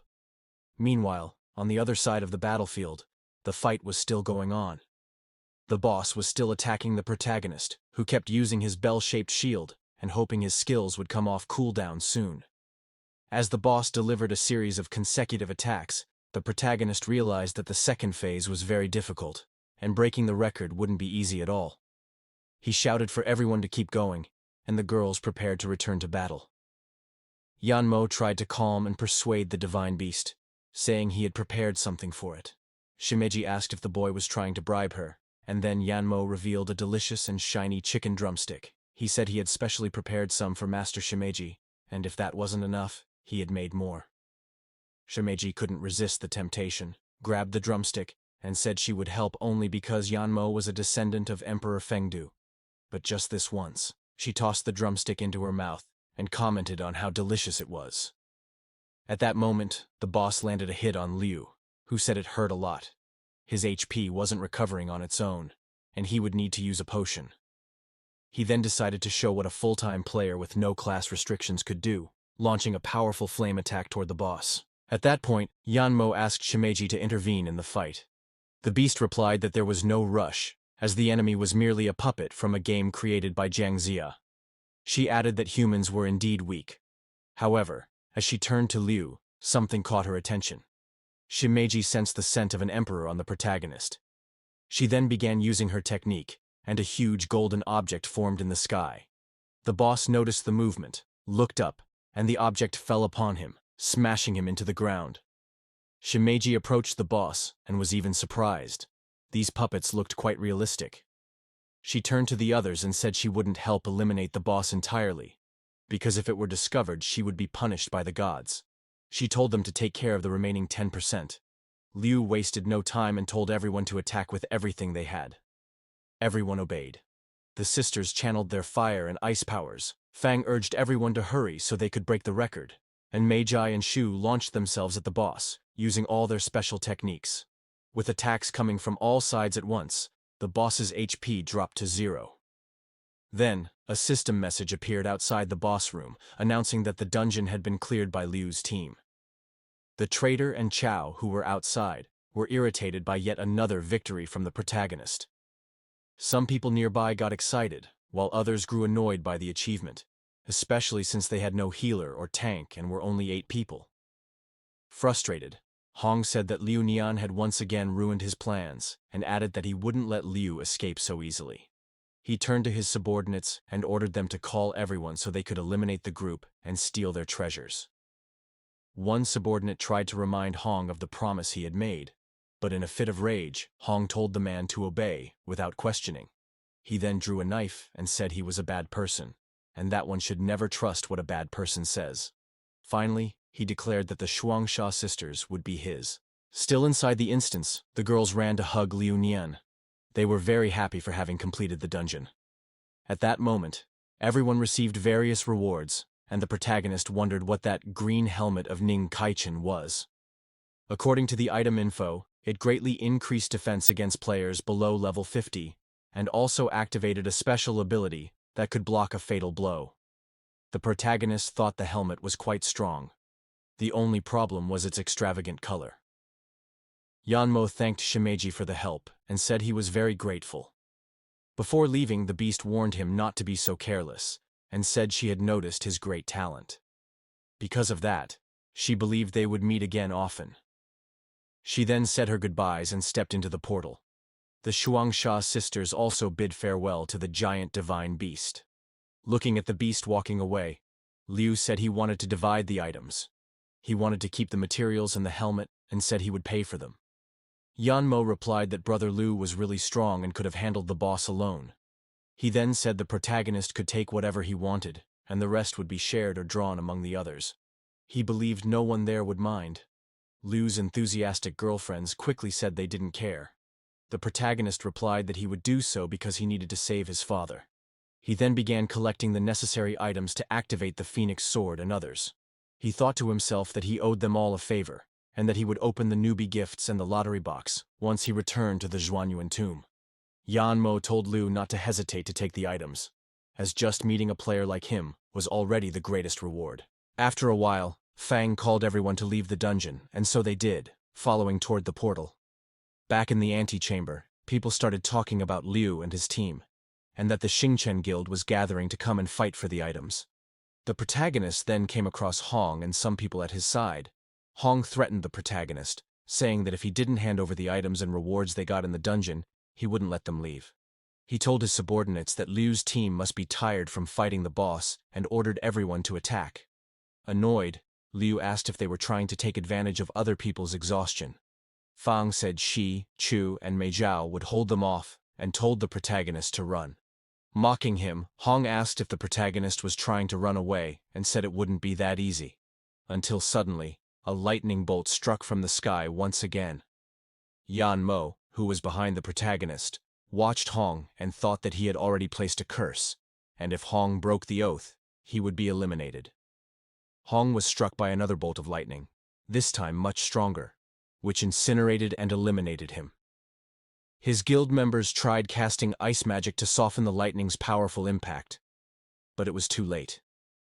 Hong fell to his knees, and his body began to fade away. Watching it happen, Yanmo thought that the fire he had summoned wasn't even pure, and that if it had been his mother, she would have reduced Hong to nothing. Hong's guild members wondered if he had been permanently eliminated and decided to check his in-game status. Since he was eliminated in a no-teleport zone, his body remained there. This left them shocked, as it meant the Vice Guild Master had truly been permanently deleted. One man then said this could only be the work of true demons. Startled, the people nearby asked what he meant by that. The man began explaining that once, someone from his guild had disappeared at Bibo Pool, and their leader discovered the game was actually a mix of fantasy and reality.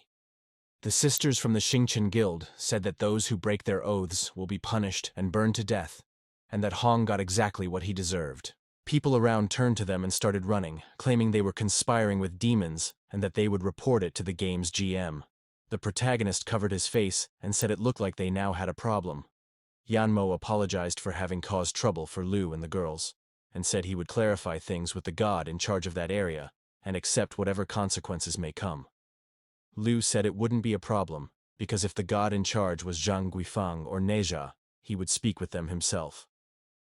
Yanmo warned the protagonist not to use the gods' names in vain, saying it was disrespectful. The protagonist approached him and replied that it was fine, since he knew them, but asked that this not be revealed to anyone. One of the sisters commented that, even if Liu was powerful, there was no way he could know the gods. Chu got irritated and said that just because the other sister had bigger breasts, it didn't mean she had to be so arrogant and speak that way about Liu Nian. Sarcastically, the woman replied, "Yes, they are bigger," and asked if she was jealous. Mei Zhao then asked if they were about to have a breast battle, and so the four melons gathered for an unusual contest. One of the sisters stares at Fang and says that a mere mortal like her couldn't possibly know Prince Neja. Fang, mocking, asks if she's jealous because her master never met the prince. The other sister replies that Fang speaks without knowing, since her master is a descendant of Emperor Fengdu. So how wouldn't he know the prince? Fang makes a face at them and asks why they don't keep talking. One of the sisters, irritated, says Fang is too reckless and moves toward her, but Mei Zhao steps in front and says she'll handle the defense. And so, a chaotic clash of various balls begins on the spot. Yanmo shouts that none of this matters and tells the sisters to fall back. A system message appears, warning that the administrator of that area is arriving. A light shines from the sky, and someone descends. The figure hits the ground at full speed, cracking it upon impact. The newcomer is General Rangsasa. She states that several people have reported someone communing with demons and that, if it's true, she will expel everyone from the area. Yanmo kneels and tries to explain that Liu had nothing to do with it, and asks her to let him and the girls go.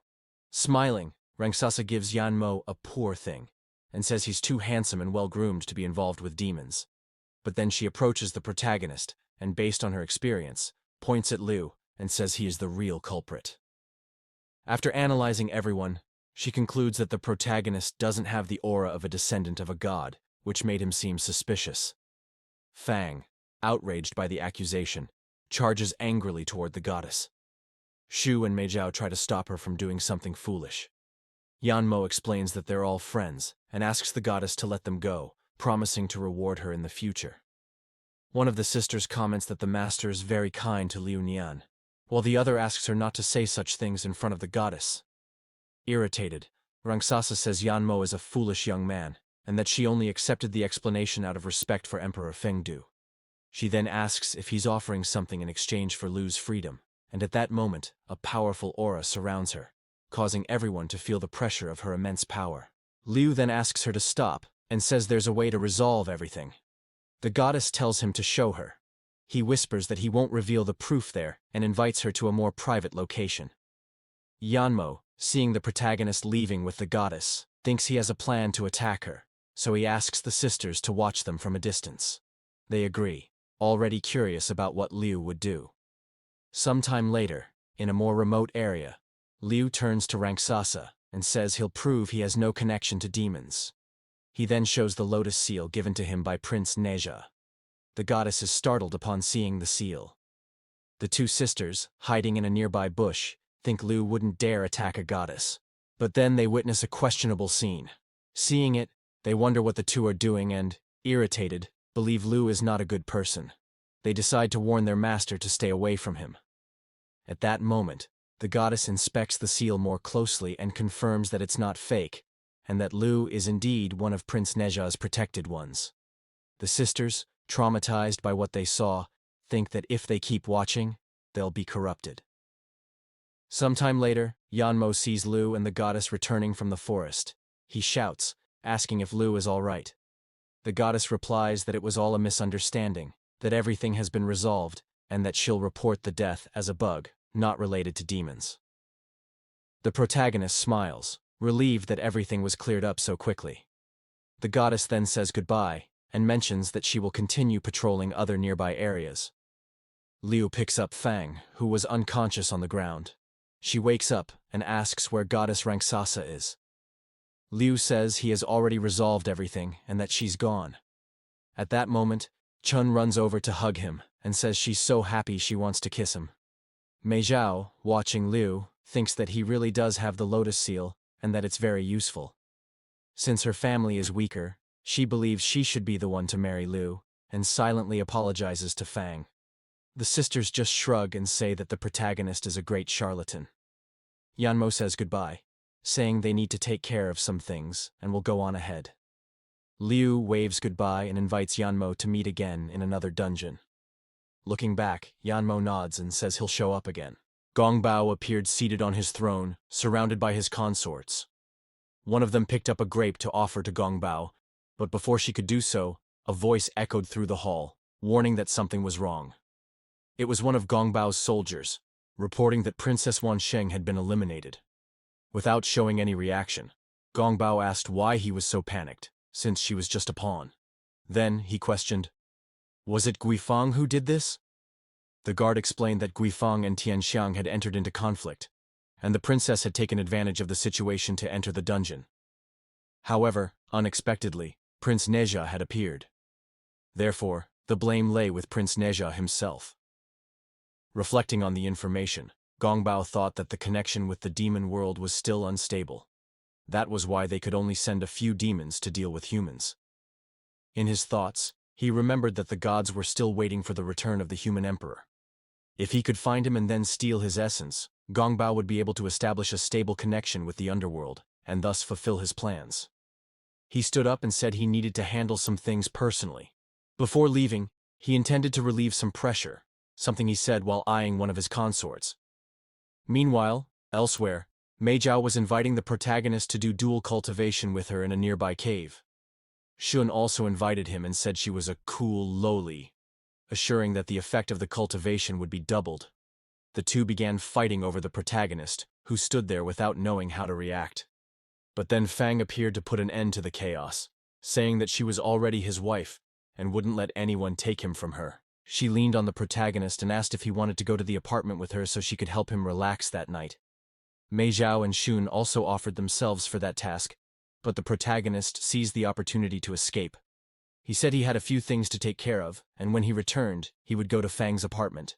He also asked them to call him if they needed anything. The three of them burst into tears as they watched the protagonist walk away, leaving them behind. A few minutes later, in a quieter part of the forest, Liu thought it would be best to return to the tomb and forge the phoenix sword, now that he had obtained the necessary items.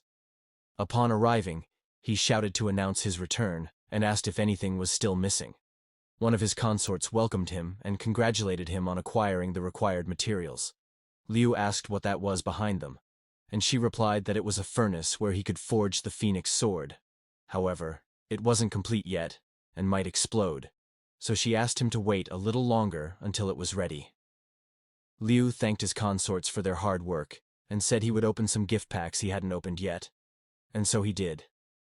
He opened a level 20 jade pack, and a system message appeared, stating that a legendary reward had been obtained: the Star Tower.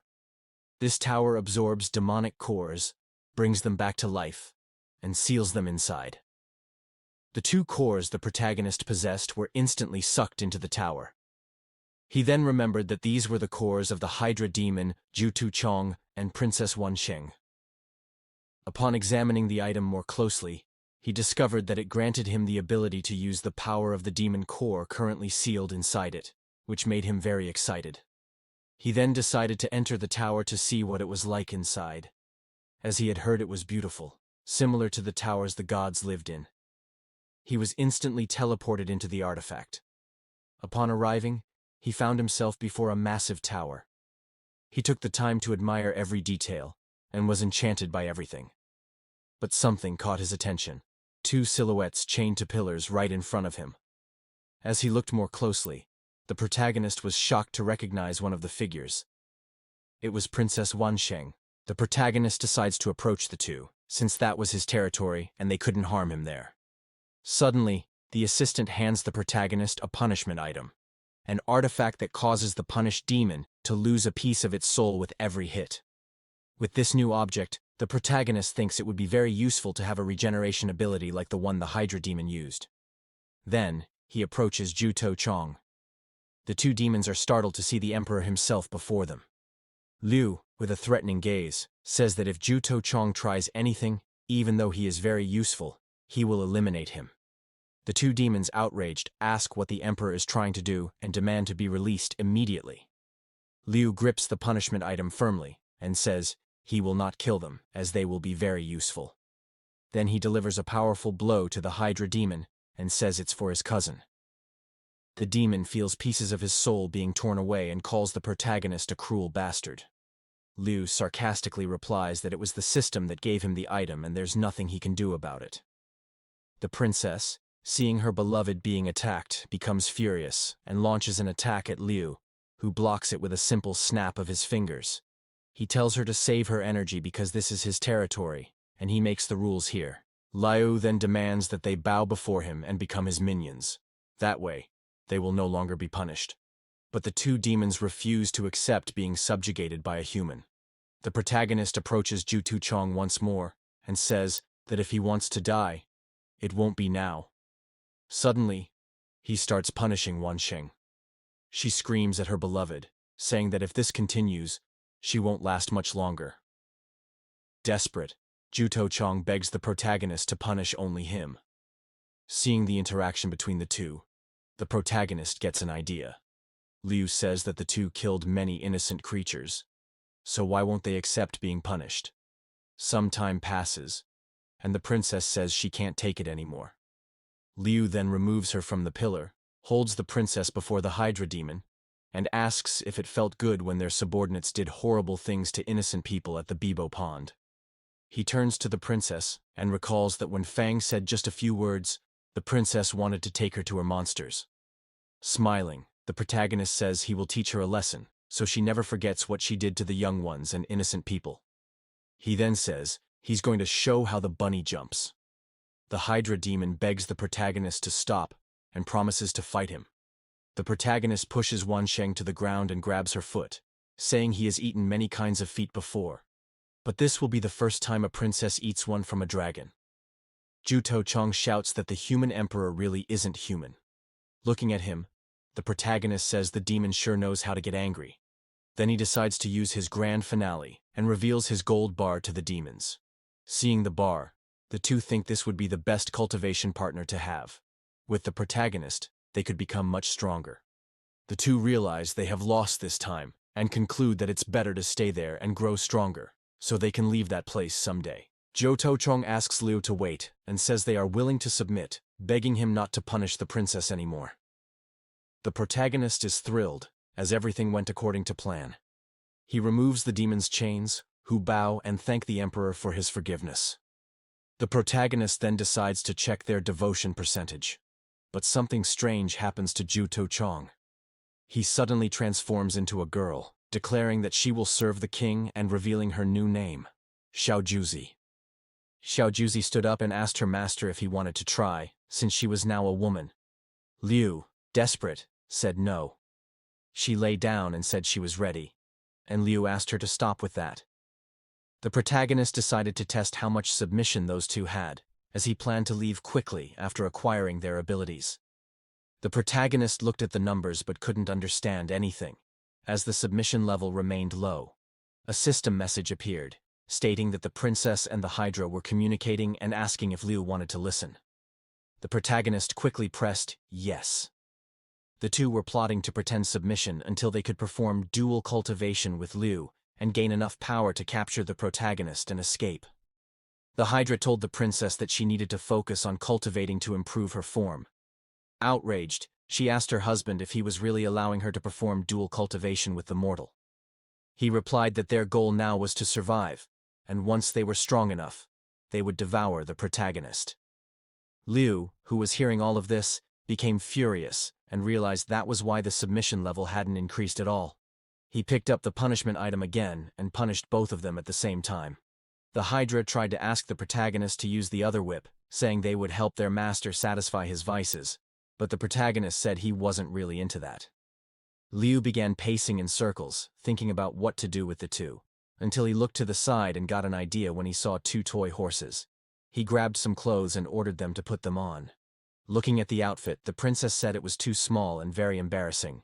Liu told them to get dressed quickly, or else he would show them a little something.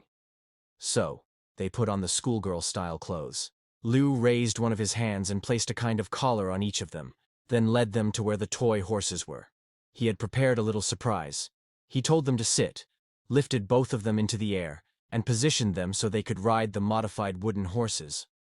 Once seated, the protagonist made them ride non-stop, while using the punishment item and ordering them to behave. As the horse moved back and forth, a system message appeared for the Hydra, asking her to submit to the emperor. After she submitted, a burst of water exploded. Liu, checking the information, saw that the submission level had risen to 50%, and now he could choose one of the demon's abilities to use. He decided to choose the Hydra's ability to regenerate any severed head. Upon accepting, a bright light enveloped Liu's body, and a snake appeared. The snake's heads began to speak, calling themselves the second head onward, leaving the protagonist speechless, as the ability seemed to have activated in the wrong place. He then asked why 9 little heads had appeared in front of him instead of behind, as it had been with the Hydra demon.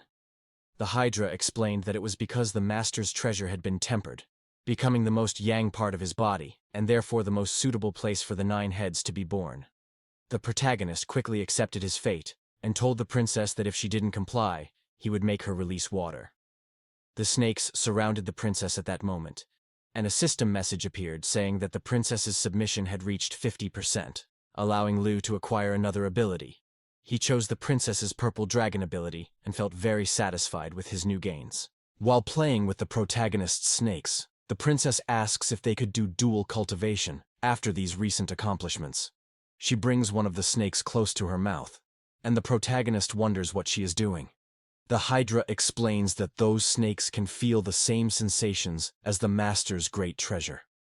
The princess continues playing with Liu's snakes, which become visibly shy from that kind of interaction. At that moment, the protagonist can barely contain himself as he watches the scene until the snakes begin to cry, thus ending the princess's teasing. Then Liu says he's leaving now, and that if they are unfaithful, he will punish them. They reply that they wouldn't dare, as they are absolutely loyal. The protagonist then says goodbye and mentions that Daji is waiting for him. The two bid farewell to their beloved master. The protagonist asks Niu where consort Yu is. Niu explains that they asked her to help him with his clothes and take him to the inner hall. A few minutes later, Liu arrives at the inner hall. He sees Daji and the other consorts sitting in front of the furnace, channeling their energies into it. Daji says the concubines have prepared everything for his return. Liu asks why they have to be like that just to forge a sword. Daji responds that forging a sword isn't an easy talent. The blacksmith must be in a state free of impurities, both in body and mind, clean inside and out. Yu tells him to place the materials and the sword inside the furnace, and so the protagonist does, putting all the materials and the sword in the center of the furnace. Liu deeply hopes that everything will work and that they'll successfully forge the sword. Daji says they now need to sit around the furnace and practice their martial arts, injecting energy and essence into the cauldron. Liu sits and focuses on circulating his energy and essence throughout his body. At that moment, he feels his body become lighter, and his breathing more stable, as if he were in sync with the concubines. Liu opens his eyes, and a bright light bursts from them. Daji tells her sisters that the Emperor's energy has been revealed and asks the 3 of them to work together. They do so, channeling even more of their energy into the cauldron. The furnace rises above them, and their energies begin to swirl around it. Daji warns that the sword and the materials have begun to merge, but at that moment, the furnace explodes. Daji tries to protect Liu, telling him to be careful. Despite the intense light from the explosion, Liu manages to open his eyes and sees the phoenix sword fully forged, revealing its true form. The 3 consorts bow, honoring the Emperor and congratulating him on his new achievement. Examining the sword more closely, he wants to see if it's truly sharp. He turns the sword to the side, and a powerful beam of light shoots from it, slicing through everything in its path. The protagonist is startled, as the strike nearly hits Niu, who was guarding the room behind the door. The consorts are amazed by the sword's power, and Daji explains that its edge is razor-sharp and cuts in every direction. Confident, the protagonist declares that any demon he encounters from now on, he'll be able to handle. Back in the game world, Daji disguised the phoenix sword as a regular in-game item, and now he could use it freely. He looked at his sword and thought it was beautiful. Meanwhile, aboard the flying cruiser of the Mianxi Firefly Guild, a man was welcoming the guild members in front of a crowd of people watching him. This man was the guild leader, and his name was Lu Guan. He told everyone that their hard work had earned the guild high-level equipment.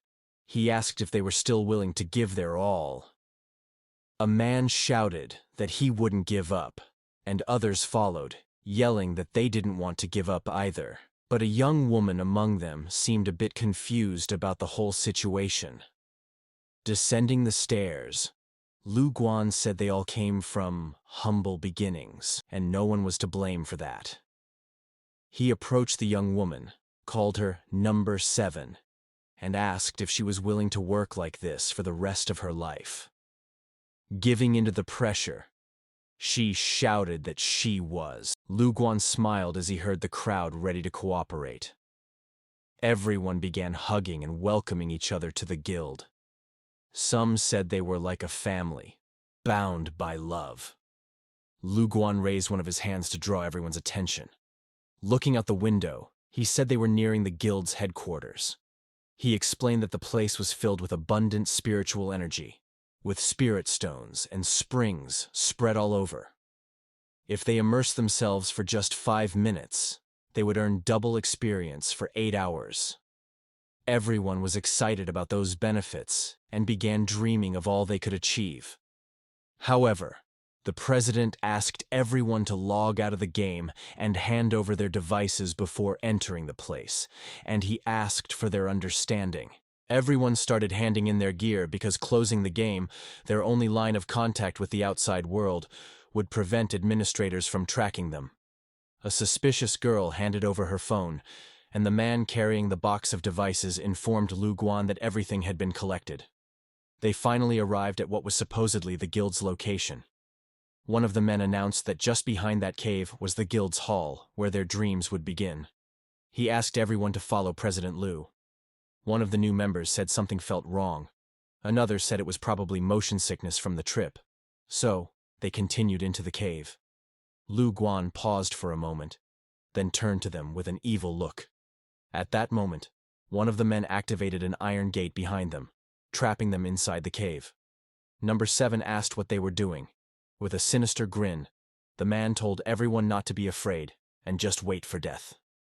The girl asked the president if he wasn't going to take them to the springs. Suddenly, several portals appeared around Lu Guan. A face began to emerge from one of the portals, and a true demon appeared in front of them. Lu Guan bowed before the demon and said he would learn the art of white bones as soon as possible. The demon simply nodded. Lu Guan declared that all the others would become white bones, but requested that the female players serve another purpose. The demon simply told him to hurry, as they needed to leave quickly. With a dark smile, Lu Guan said he was hungry and launched a sort of slime toward one of the girls, trapping her with his strange power. The other girl, a secret agent from the Hong Kong chamber, lay on the ground and begged President Jiang to come save her soon. Sometime later, a group of women was flying nearby. One of them, named Jiang Shui, thought about how she had tried to contact Hong Yanya, but was glad there were still traces of her around. At that moment, Jiang Shui wondered what those people were up to. Looking at the bright blue sky, the protagonist was sitting on a tree nearby, taking a break after defeating some monsters. Suddenly, he saw a bunch of roses flying overhead. He quickly stood up and wondered why those people were in such a hurry. Could it be that the world boss had reappeared nearby? Everyone there began calling out for someone to save them as the demon approached. One of the men tried to get close to Hong Yanya, but she struck him hard in the lower parts. Lu Guan, who hadn't even begun what he planned to do, asked what was going on. He threw slime in Yanya's direction, and as she tried to defend herself, she said he would be punished for being a dishonest person. Surrounded by several men, she called Lu Guan a bastard. Suddenly, the men were hit by ice attacks. Jiang Shui had arrived at the scene. Crying, Yanya called out for the president. Lu Guan asked the demon for help to get rid of them, and the demon agreed, calling them a pile of trash. He raised one of his hands, and several spikes emerged from the ground, attacking them directly. The president, unshaken, held one of her followers while staring down the enemies. Seeing that some had not yet fallen, Lu Guan told the others to help finish them off. Shui shouted, asking if he had truly conspired with a demon to harm his own guild members. Smiling, Lu Guan replied that as long as the profit was high, he'd sell even his parents' house. He rushed toward her and launched a powerful water slash attack, but Shui stood firm and activated her ice ability. Crystals of ice began to cover Lu Guan's body. Shui seized the moment and struck a final blow on her opponent. Wounded, Lu Guan admitted he hadn't expected her to be so strong. She approached him with her sword and declared that she had already alerted the authorities about Mianxi Guild's activities, demanding he release the hostages immediately. The demon, excited by her strength, said she was now worthy of his attention. He held something in his hand, which transformed into a large weapon. Lu Guan, clinging to the demon's legs, begged him to finish off the woman quickly. But suddenly, Lu Guan lost his head, literally. The guild members, shocked, shouted that the demon had attacked the president and told everyone to run. The demon coldly stated that, Now that they had been discovered, everyone there was useless, and he struck them all at once. One of the women warned Shui to be careful, as the demon was extremely powerful. Without thinking, Shui rushed toward the demon and landed a powerful blow that shattered him. But as expected, the demon reassembled himself and returned to his original form. He counterattacked and ordered Shui to be obedient and surrender herself as his food. Bravely, she tried to defend herself from the demon's attacks, but he was too strong. She wondered how she would be able to save everyone in that moment. Then, a red lightning bolt flashed through the room, cutting the demon in half. Zhui was shocked by the scene. As the demon tried to reassemble himself, the one responsible for the insane strike appeared. It was our beloved protagonist, who, as always, showed up at just the right time. Shu asked, "Who are you?" while looking at the protagonist. He introduced himself, saying that in the world of the gods, demons were forbidden. Shui replied that this wasn't the time for jokes, because if he died here, it would be for real. One of her disciples commented that Liu didn't know his true place. At that moment, the protagonist activated his vision ability and realized that the enemy really was a true demon. But as he looked at Hong, he wondered why she also had a demonic aura. The demon advanced toward the protagonist, claiming he had invaded the territory of the Lady of White Bone. Liu told Zhui to get the wounded out of there, so they wouldn't interfere with his attack speed. He got into position and thought that once everyone was out, he could freely use the demon abilities he gained from the tower. He then unleashed the Phoenix Sword attack on the demon rushing at him with full force. The blow managed to break some of the demon's bones, and the demon admitted the protagonist was truly strong. However, he quickly recovered and said that as long as he had enough magic power, he would regenerate endlessly. Shu reminded the protagonist that she had warned him. This was a real demon, and she didn't think Liu could defeat him. But Liu became intrigued by the demon's infinite regeneration, and, launching a flurry of attacks, said he wanted to see if the regeneration was faster than his strikes. He began chaining together combos that left everyone speechless. Even the girls were stunned, amazed by the strength and relentlessness of the attacks. The demon, smiling, confirmed that he could indeed regenerate infinitely, but then realized something was wrong. He was seeing Liu upside down. At that moment, he noticed that his head was no longer where it should be.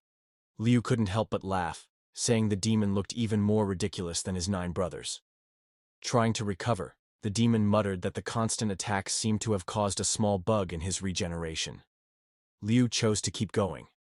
As he resumed his attacks, the demon attempted to bribe him with the technique of the Lady of White Bone, but Liu refused, saying he wasn't interested. The demon insisted, claiming it was a rare opportunity, and that Liu shouldn't waste it. But Liu kicked apart his remaining bones and finished him off. From a distance, Shui stared at Liu. She suddenly remembered something. Liu Nian was a solo player who had broken the speed record in the Valley of 1,000 Underworlds. She had never imagined he'd have such extraordinary power against demons. She began to consider recruiting him to her guild.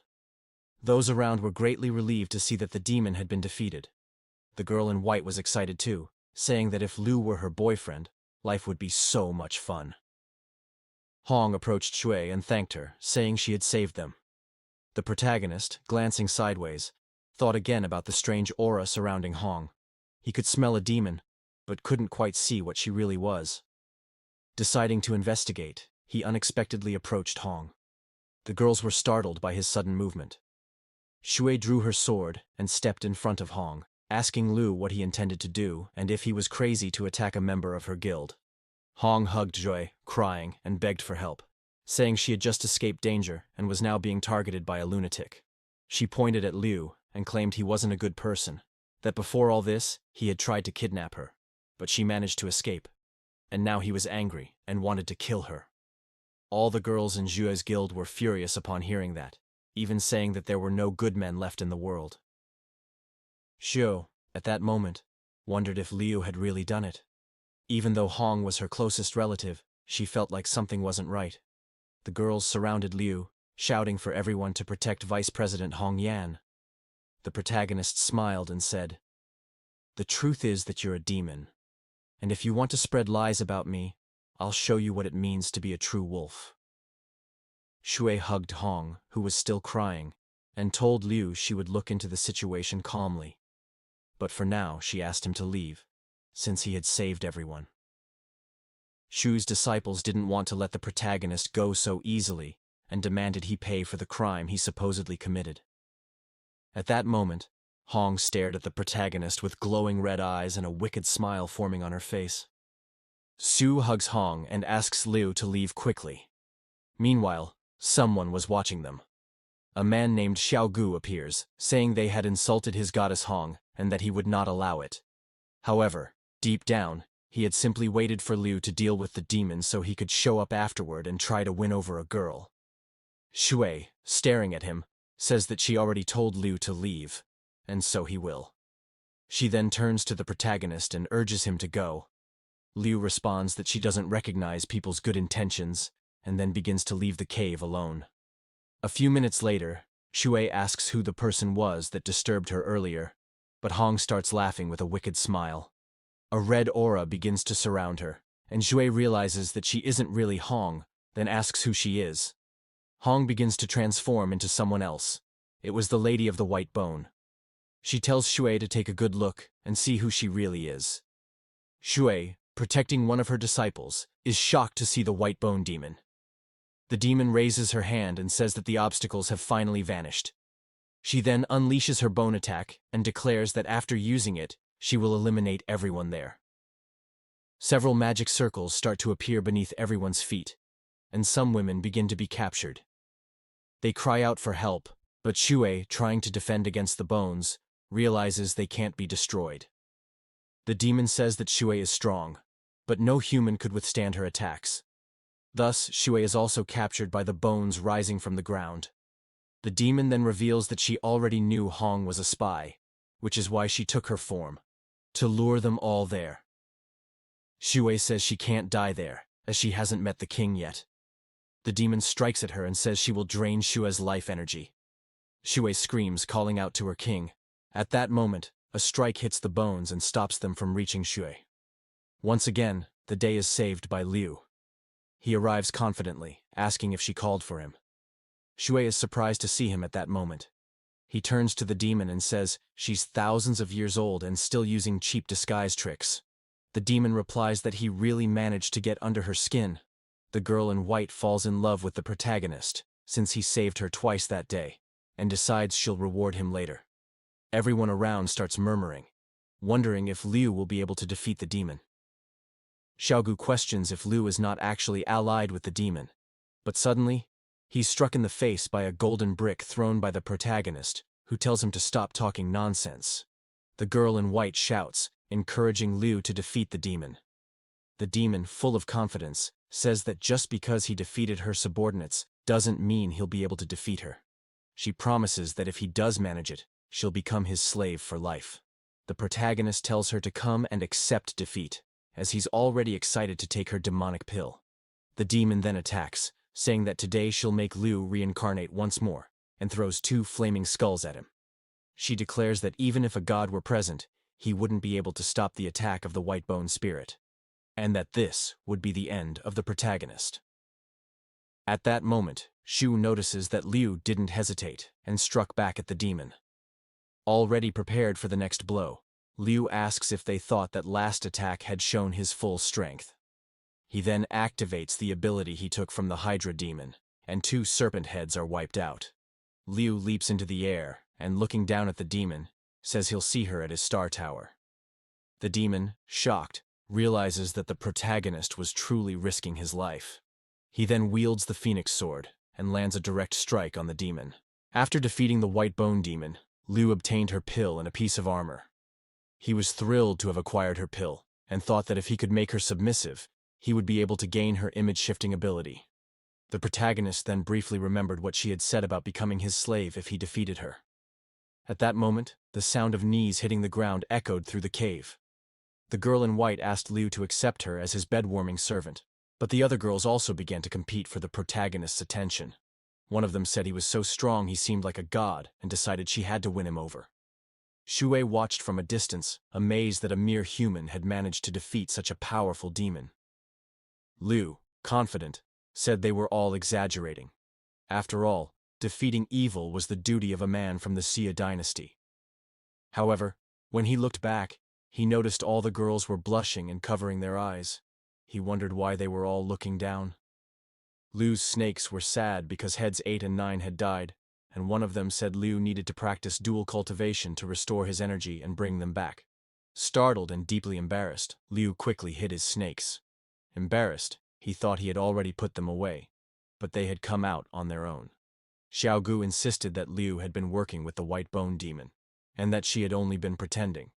He added that he wasn't fooled by such a trick. Xu then drew her weapon and faced the protagonist, asking Liu whether he was human or demon. Xiaogu claimed that now that the demon's aura had been dispelled, he was able to contact the GM, and that a god would arrive soon, and he believed the protagonist would be eliminated. Zue said she believed Liu was a good person but claimed he only practiced stealth martial arts. At that moment, a portal opened in the sky, and a voice shouted that Liu wasn't going anywhere. A massive spiritual form of General Rakshasa descended from the sky. As she landed, everyone except the protagonist was forced to bow due to the weight of her presence. Xiaogu said the pressure was so immense that he couldn't even lift his head, but he believed that after the general eliminated Liu, he would be hailed as the hero of the day. Looking up at her from below, he silently wished she would use her hammer to punish the protagonist. Zhue declared that it was Liu who had killed the Lady of the White Bone, and asked the general to swing her hammer for justice. The girl in white pleaded for Liu to be spared and offered to take his place if he were to be punished, and in that moment, half of her HP was drained. The general leaned on the protagonist and, smiling, said he was stirring up trouble again. Xiaogu thought that, given how many rules the protagonist must have broken, he would surely be punished, and that would make him the hero of all the ladies there. But General Rakshasa hugged the protagonist and said she was very proud that he had defeated a demon despite being just a human. She added that this was why he was under the protection of Prince Neja. Everyone present was shocked by the scene. Xiaogu claimed that the protagonist had 7 artifacts and was probably allied with demons, demanding that he be put in his place. The general simply ignored him and turned to Liu, saying that the last time he had shown her the lotus seal, she had seen what he was hiding, and now, with 7 artifacts, she wanted to examine everything again. Liu asked what she intended to do. Everyone was once again shocked by the general's behavior. Xue realized that the protagonist knew both the general and Prince Neja, and that they seemed to be close. Xiaogu, outraged, accused the general of protecting criminals and said he would report her. Rakshasa looked back at where Xiaogu stood and asked if he was looking for death, then reduced his HP by 1. At that moment, someone emerged from a portal above them, shouting for everyone to stop. It was a man wearing a radiant battle helmet. The man introduced himself as the god Erlang, Yangjian, and with him was the new dog Fufu, the successor of Xiaotian. Everyone present bowed before the god Yangjian, everyone except the protagonist, who stared at him directly. The god, looking down, stared back intensely, and asked why he hadn't shown reverence. Liu replied that one day he would be in a position above Yangjian, shocking everyone with such bold words. Rakshasa, upon hearing this, said that Liu must be crazy. Xue thought the sentence sounded completely natural coming from him. Xiaogu taunted the protagonist, telling him to keep being arrogant. At that moment, Fufu came charging down angrily toward Liu. The general and Xue tried to intervene, saying that Liu had defeated a demon and begged the god for forgiveness, but Fufu leapt onto the protagonist, leaving both women disheartened that their pleas had been in vain. Xiaogu urged Fufu to devour the protagonist, but everyone was confused for a moment. Fufu was actually licking and playing with Liu. Xiaogu was speechless. Hugging the dog, the protagonist said he hadn't expected Xiaotian's successor to be nothing like the fierce beast from the stories. Fufu then explained that the original Xiaotian had fallen in love with a female dog, and his master banished him to the mortal world. Fufu was now the 2nd-generation Xiaotian. Xue picked him up and said the corgi was very cute. Irritated, Fufu muttered that this human dared insult him, but he soon surrendered to Xue's affection. God Erlang asked whether that person had a demonic aura. Fufu answered that he didn't sense any. The protagonist then composed himself and realized that Fufu had been checking his aura all along. General Rakshasa asked to speak to God Erlang. She explained that Prince Neja had told her this boy possessed extraordinary talent, and that after entering this world, he absorbed energy and produced 9 treasures. So, it all made sense. The god said he understood, but since the general had harmed a human, she would be punished. Rakshasa accepted the punishment without protest. God Erlang then turned to Xiaogu and said he had heard everything he had been plotting, slandering Liu and the general, and therefore decided to drain Xiaogu's energy so he would have to train from scratch, from level 26 back to 1. Xiaogu cried out that 2 months of effort had been wasted. The god then called for the dog Xiao Tian, and Fufu quickly returned. Before fully entering the portal, the god told everyone to behave and walk the righteous path, because if he discovered anyone allied with a demon, they would be severely punished. Looking at the protagonist, he silently thought that he would be waiting for him up above, and Liu smiled, accepting the invitation. But something caught the protagonist's attention at that moment. All the girls wanted to approach him, asking if he wanted to practice cultivation that night. The girl in white said that even with 2 hands, she could only serve 5 people, and then began crying, wondering what she should do. Rakshasa commented that it seemed she had accidentally revealed a big secret today, and because of that, Liu Nian would soon be in trouble. Meanwhile, somewhere else in the game, someone was fighting a bear using a game console. He celebrated, having finally defeated the bear spirit after a long struggle.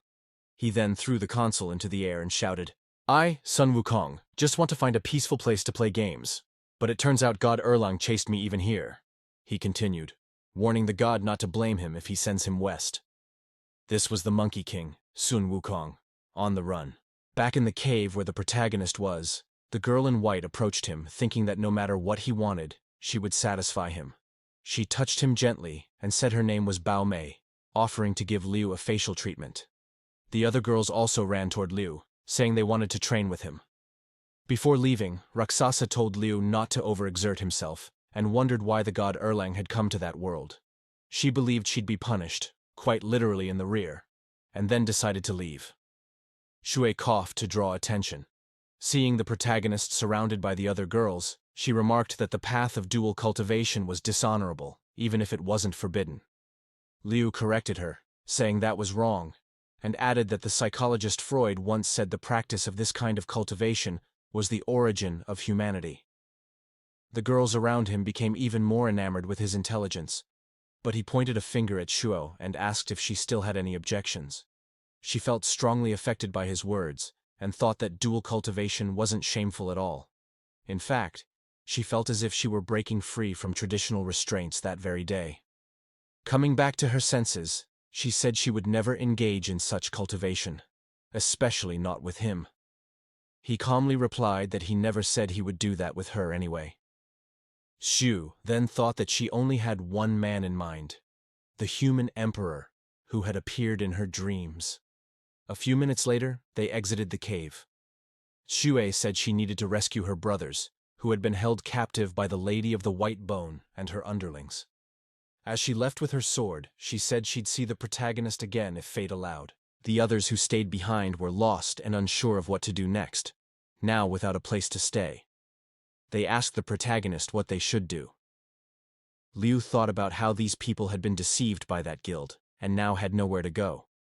So he decided to establish a new guild and assigned Fang the task of selecting them. Liu then told everyone to look for Fang Kier in the VIP village, as she would relocate them, all except one man with the surname Xiao and level 1. That man became furious with the protagonist once again. Meanwhile, the others were very grateful for Liu's kindness, as they would be sent to the VIP village. But Bao Mei felt sad, imagining that Fang, being a rich girl from a noble family, would surely become the protagonist's first wife. Still, she decided not to give up.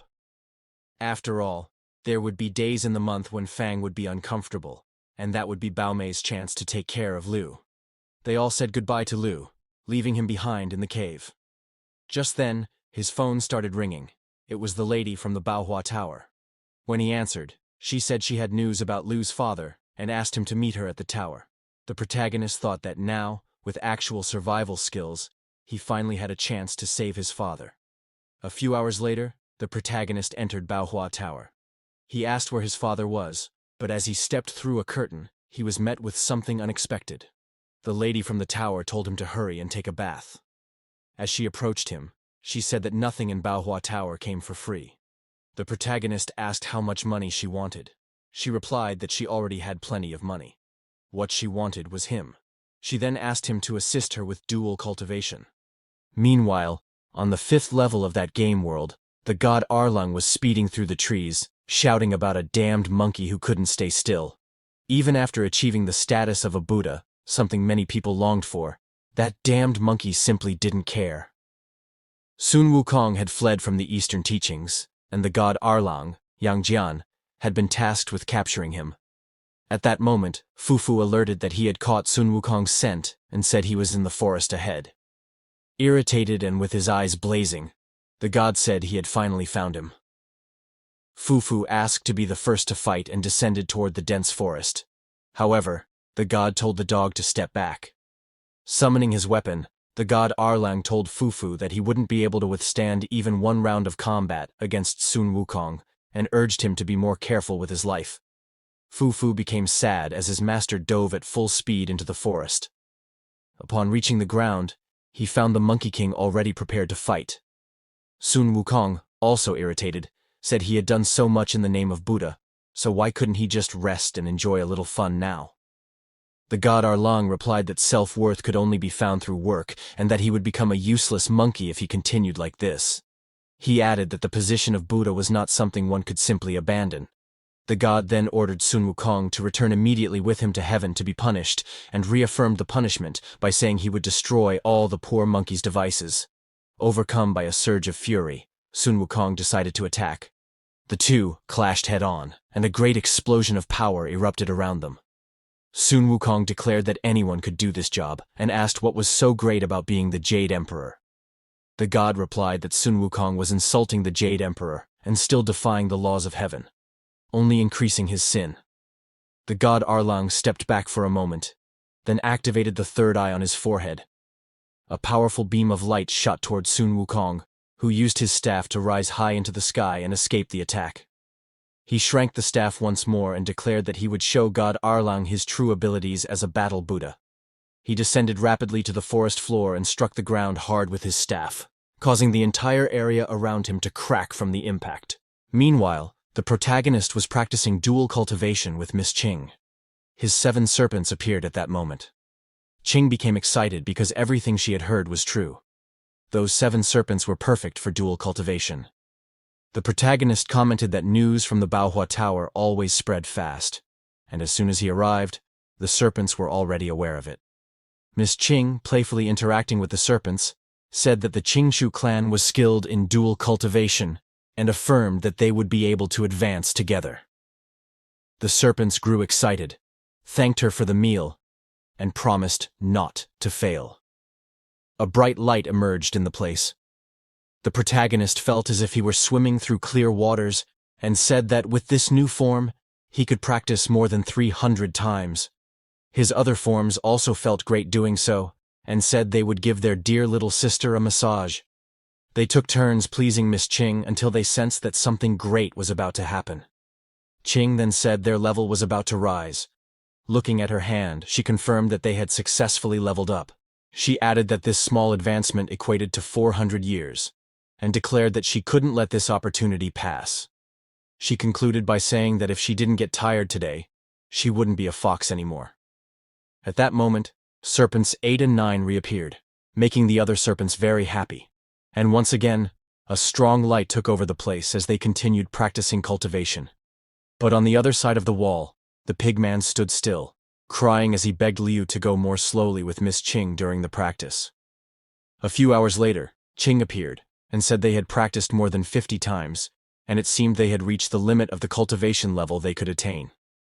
The protagonist, exhausted, simply asked if she would now tell him where his father was. She replied that for Liu's sake, she would reveal it. She continued, saying that his father was imprisoned in a cave full of spider webs. The pigman outside, upon hearing that, wondered if that was where his mother lived. The pigman remembers that his grandfather was the commander Tianping.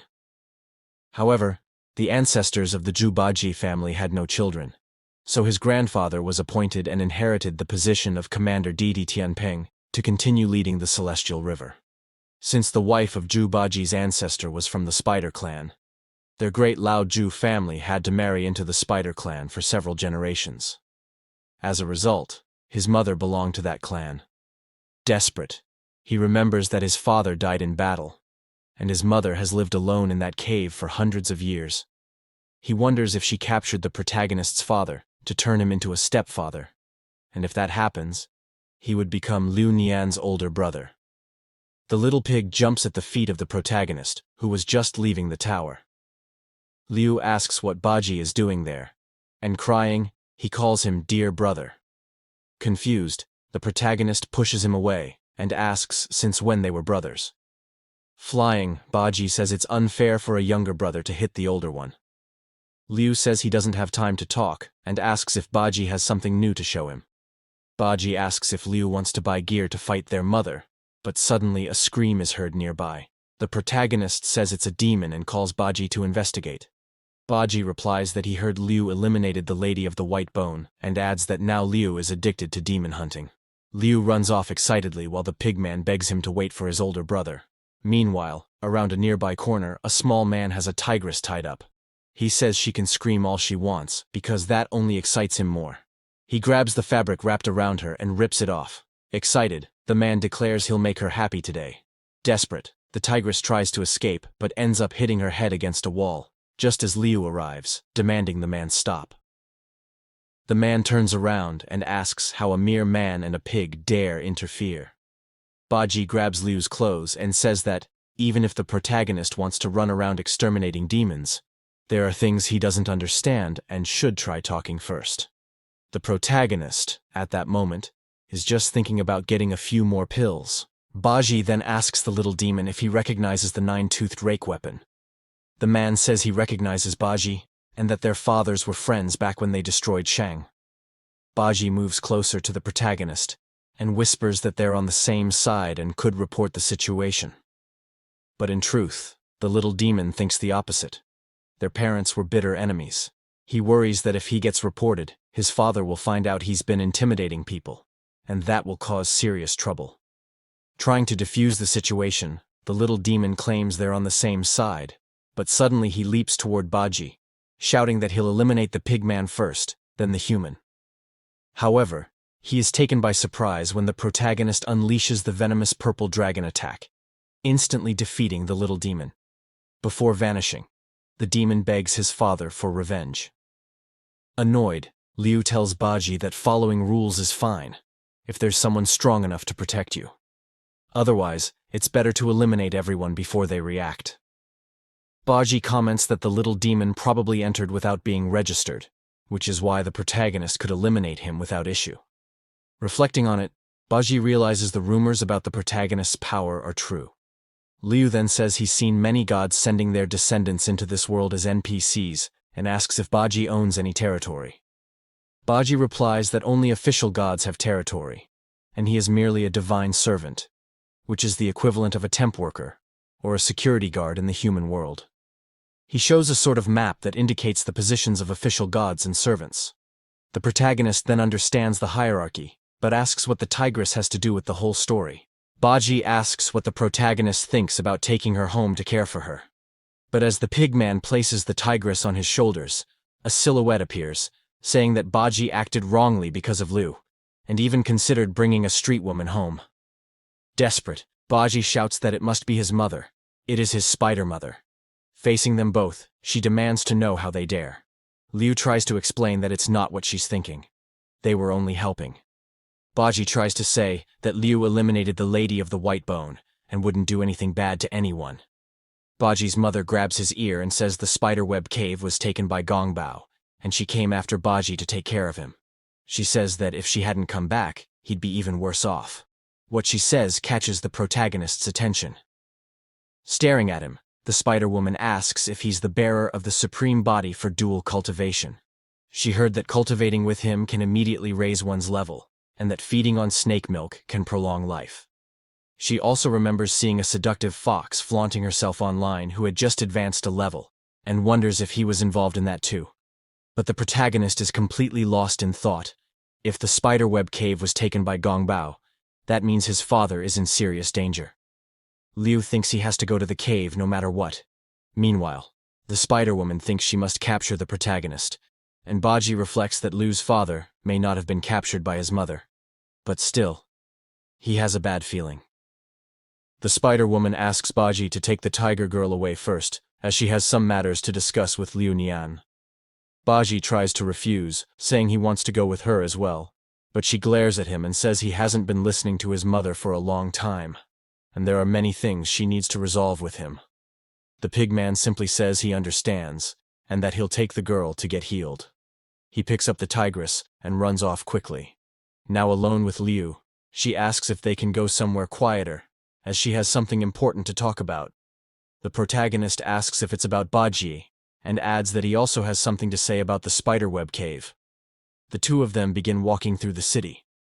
The protagonist wonders why his body is getting goosebumps, and why so many players are staring at him on the street. The Spider-Woman shows Liu her phone, and says it's because he's become famous for dual cultivation, and now everyone wants to practice with him. Seeing that information on the phone, the protagonist thinks that, if this keeps up, he's going to get killed sooner or later. At that moment, his phone starts ringing. It's Fang, asking what he's been doing these past few days, since he said he would come visit her at her apartment.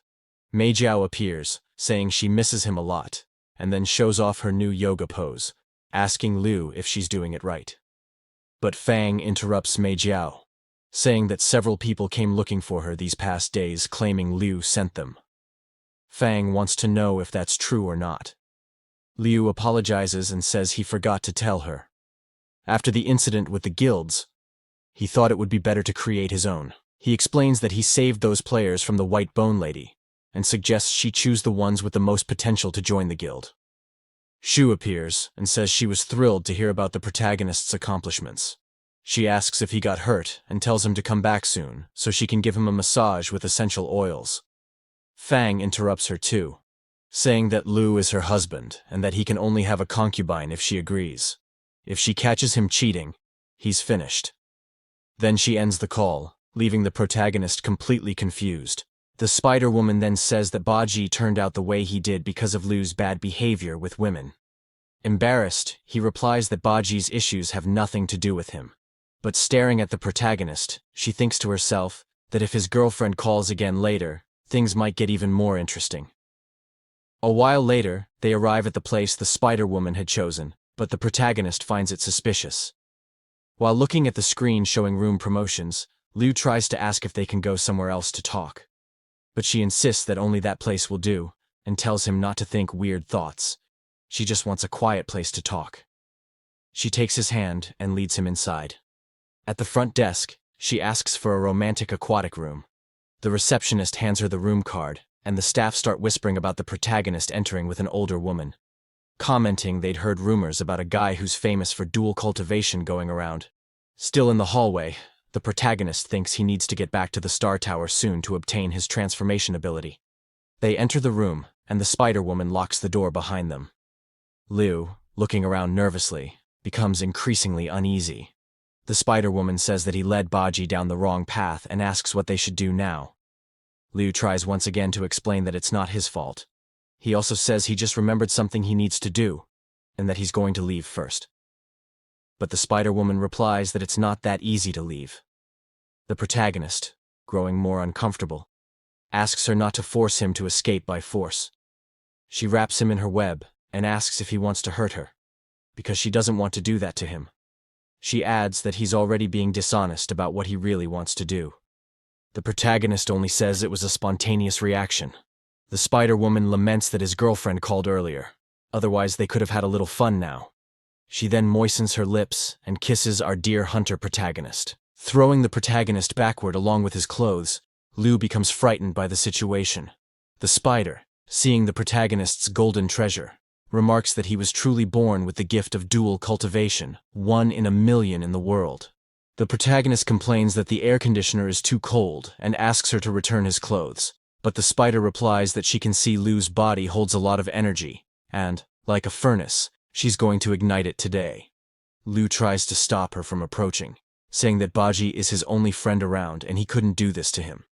But the spider insists, saying Liu will cultivate with her, because that way he'll actually be helping Baji to grow. The protagonist stammers and pleads with her not to come any closer. With a tearful look, the spider asks if Liu wants his best friend to be left without a mother. She then offers a tug-of-war match with the protagonist. She throws out a web that wraps around the two of them and says, "There will be a flag in the middle of the spider web." She continues, saying that this way, they can test whether her fixation force or his pulling force is stronger. Then she adds that if he wins, she'll let him go immediately. Confident, the protagonist says that, with the help of Daji and the others who refined his body, he believes he'll win easily. He decides to accept the challenge to get out of there, and the spider agrees. Liu asks her to begin, and she starts counting down. As they begin to pull the web with all their strength, Liu initially takes the lead, and the spider starts to look worried. She uses all the strength of her shell to pull on the protagonist's golden treasure. Suddenly, the shell speaks, saying that Liu has been tricked, and jumps toward him. Liu wonders if this was really supposed to be a tug-of-war. The spider then says it's time to begin the dual cultivation practice. Desperate, the protagonist thinks the pulling force made it impossible to dodge.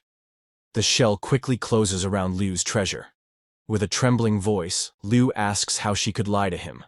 The spider responds that now that the shell is closed, he just needs to follow her.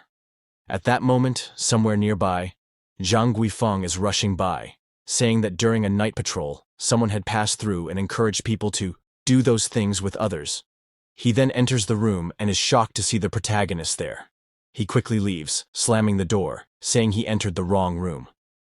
Standing in the hallway, Guifeng comments that even after so many years, the king still likes beautiful women, and that one looked like a widow. He lights a cigarette and thinks that the king has really been quite playful. He decides to report this to Master Wen and suggests they arrange a meeting with the king. At the same time, the spider and Liu had sensed Guifeng's presence. She stands up and says she's no longer interested, and that they can practice another day. Liu feels immensely relieved for having escaped the situation. Sometime later, Liu had already left the room. He wonders whether or not he actually did something with the spider. He believes that what happened doesn't count as a full act. Looking toward a ravine, Liu hears a voice singing. It was a small boy playing a string instrument and singing loudly. The boy approaches Liu and says he possesses the 4 swords of Zhuxian, as well as the formations. He asks if the protagonist is interested. Observing the child, the protagonist realizes he is a level 43 Taoist priest, but also that he's a little liar. He decides to simply ignore him and move on. In the boy's thoughts, he confirms that this false information is just a cover to hide his real identity. A few seconds later, Liu walks past him without stopping. The boy insists that the protagonist check out the formations, saying he only needs 100 million. Liu refuses again. The boy keeps trying to persuade him, but it's all in vain. Watching from a distance, the boy says that this man is Di Xin and that his calculations were correct. He goes on, saying that he feels his life's mission is to intercept and conceal the heavenly secrets. He also remembers his past, when 2 gods conspired against him, so he would be destroyed and captured. When he was imprisoned in the Zixiao Palace, he ended up becoming a demon and awakening into the demonic world. But before that could fully happen, his soul escaped from his demonized body and became free. Because of that, his body lost some power, becoming smaller and causing him to fall into the realm of fairies. Still, he says that even though his body shrank, he remains a Taoist, and he intends to regain his original form. Activating one of his techniques, the boy turns to the protagonist and calls him Emperor Xin, saying he will help him protect his true identity. Even the gods will struggle to uncover his secrets. Then he casts a spell from behind the protagonist. Upon being hit, Liu feels like he's floating, but all he really wants is to continue on his path. At that moment, Liu is transported to the kingdom of the spider web cave. Watching from a distance, he notices there's a demon on that mountain and that it's probably where the cave is located. The protagonist thinks that even though he now has more lives, it wouldn't be good to die repeatedly due to the enormous power difference. He decides it's better to capture a small demon outside the cave and explore the situation inside later. A few moments later, Liu observes a small demon saying that the king ordered him to patrol the mountain. The demon continues, saying that if he sees the beauty again, he should return quickly to the cave and present her to the king. Annoyed by the small demon singing around, Liu says to himself that he'll shut him up later. The protagonist then remembers that, after eliminating that small demon, he acquired the immortal binding rope. He grabs the rope and throws it toward the small demon, who is startled by the sudden attack. A few seconds later, the little demon identifies himself as Xiao Xianfeng, the confidant of the hundred-eyed demon king. Liu jumps from the tree to the ground and asks if the hundred-eyed king is not doing well. Xianfeng replies that Liu is very bold to say that, because if the king heard it, he would surely skin him alive. The protagonist then looks at the small demon with red eyes and says that, as the king's confidant, he must have harmed many people. Liu wonders how he should punish him. The small demon tries to argue that he didn't harm anyone. The protagonist says that if the demon answers his questions obediently, he will let him go. He then asks what the strengths and hobbies of the hundred-eyed king are. Xianfeng says that the king is a level 45 max-rank demon, highly skilled in poison use. In addition, he has hundreds of eyes on his chest that can release a deadly golden light. He concludes by saying that the king likes lilies.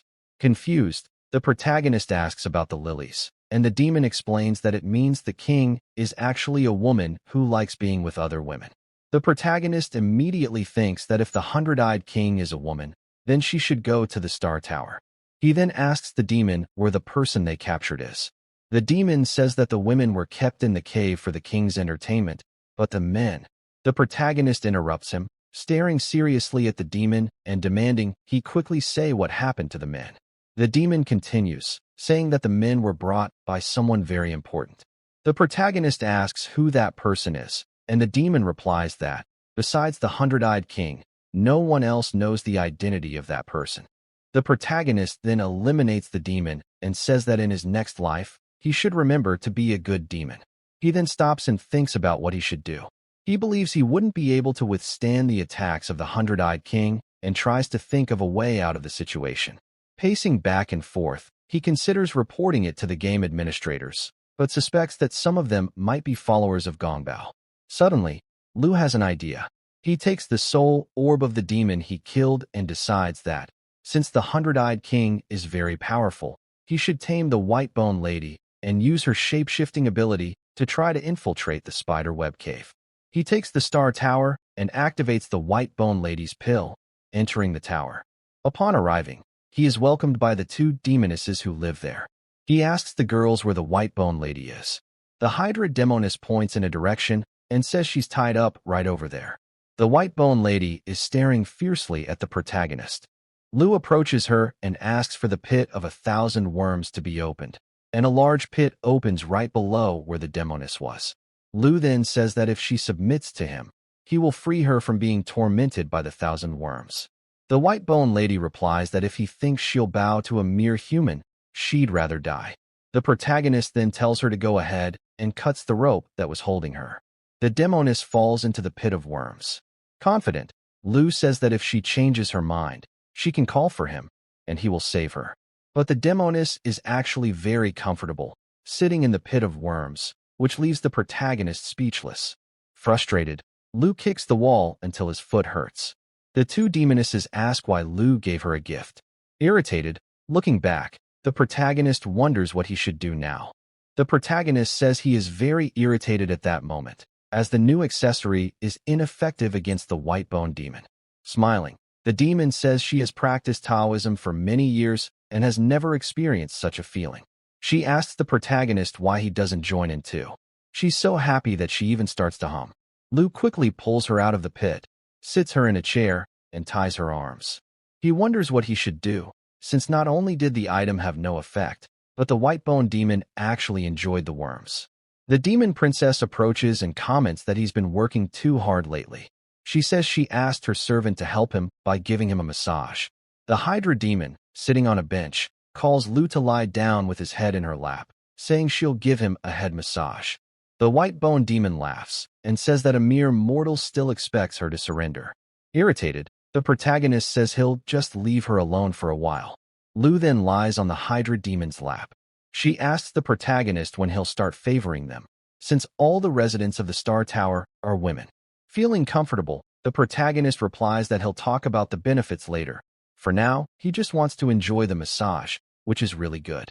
The princess asks the protagonist if she can massage his other head, and begins to tease him with her feet. The protagonist's head responds that it feels amazing. The massage is so incredible that the protagonist ends up evolving his internal spirit. The princess asks if he's satisfied now. The protagonist asks what stage she's at, and she replies that she's still at the Great Demon stage. The protagonist thinks that the reason he managed to evolve his internal defenses was thanks to Xiao Jiuzi, but he still can't break the psychological barrier he has regarding her. He believes this evolution will help him in the battle against the Hundred-Eyed King. Liu then turns to the princess and says he wants to help her increase her strength, and clarifies that he has no other intentions. The princess asks if he's talking about dual cultivation. She says she has longed for this day for a while and begs him to come quickly. Liu suggests they go somewhere more isolated to practice. He says this while looking at the Hydra demon. They respond that there's no need to run away. They have extraordinary hearing and sight, so leaving wouldn't help much. They'd see everything anyway. Liu then says he'll practice right there. The princess asks him to be gentle. A few minutes pass. The protagonist says he'll do some exercises first and then continue, aiming to reach the peak today. The Hydra demon is impressed and wonders if that would count as progress. She grabs the protagonist's shoulder and says she wants to practice too. Awkwardly, the protagonist says he's not at full capacity at the moment, and if Xiao Jiuzi joins, he won't be able to help both of them advance. But the Hydra still keeps pulling him while he considers whether he should help her increase her strength. He reflects that, even though she is now completely a woman, he still can't overcome his mental barriers about her. At that moment, he notices a puddle of water on the floor and wonders where it came from. Suddenly, a tsunami forms in front of him. Shocked, the protagonist tries to figure out what's going on. The white bone lady is now completely out of control, shouting that she wants to join in too. Liu asks Princess Wansheng and Xiao Jiuzi to cast spells to suppress the physiological tsunami, while he tries to approach the white bone lady. And so, the protagonist moves toward the demon, protected by his two servants. The demon screams in fury, demanding to take part in everything. The girls urge the protagonist to go quickly and stop the white bone lady's rampage. Looking at the out-of-control demon, the protagonist says that if she resists, she will have a chance to ascend. He approaches her body and says he knows that demons with strong desires like her can be tamed using his dual cultivation technique. But he also says that if she willingly surrenders, he will fight bravely to help her ascend. Then he asks if she can calm down, and kisses her, making the demon regain control and return to herself. The demon asks if he expects her to surrender with just a kiss. The protagonist asks if she is truly willing to submit to him.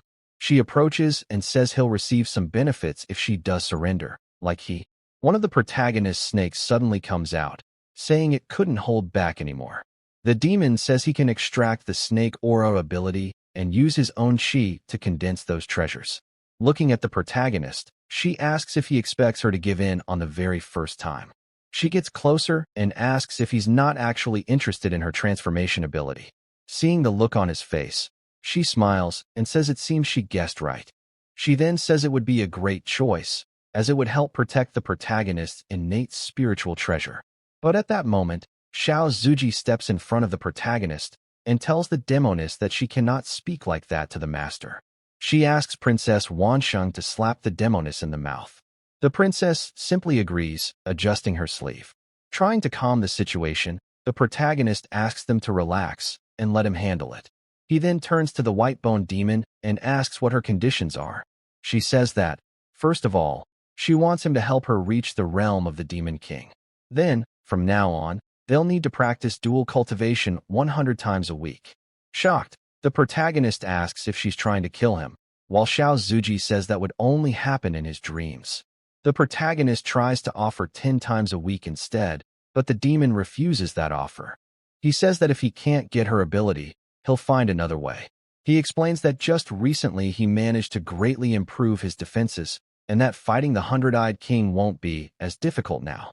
The demon is impressed upon seeing his status and wonders how he could have such a defense level, comparable to a demon king's.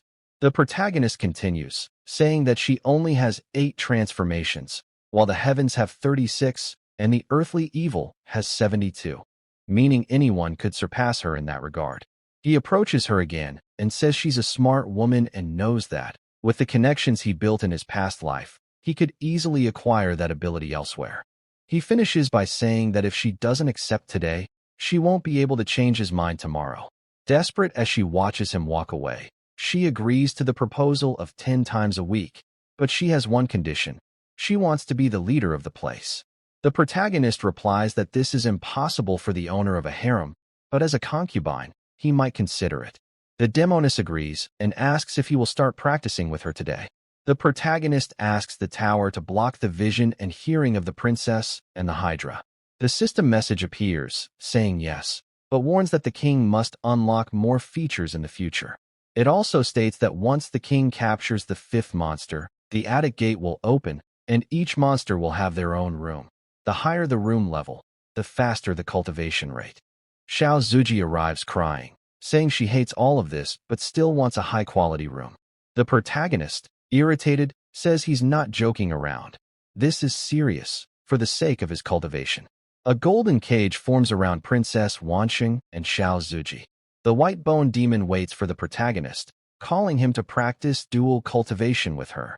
The protagonist's golden treasure immediately shows up, saying hello, and enters the dark tunnel. The demoness yells that they're about to advance, and asks him to pour the ancient liquid onto her body. Collecting it with her hands, she says that every drop must be used well. And so, she ascends to the Demon King level.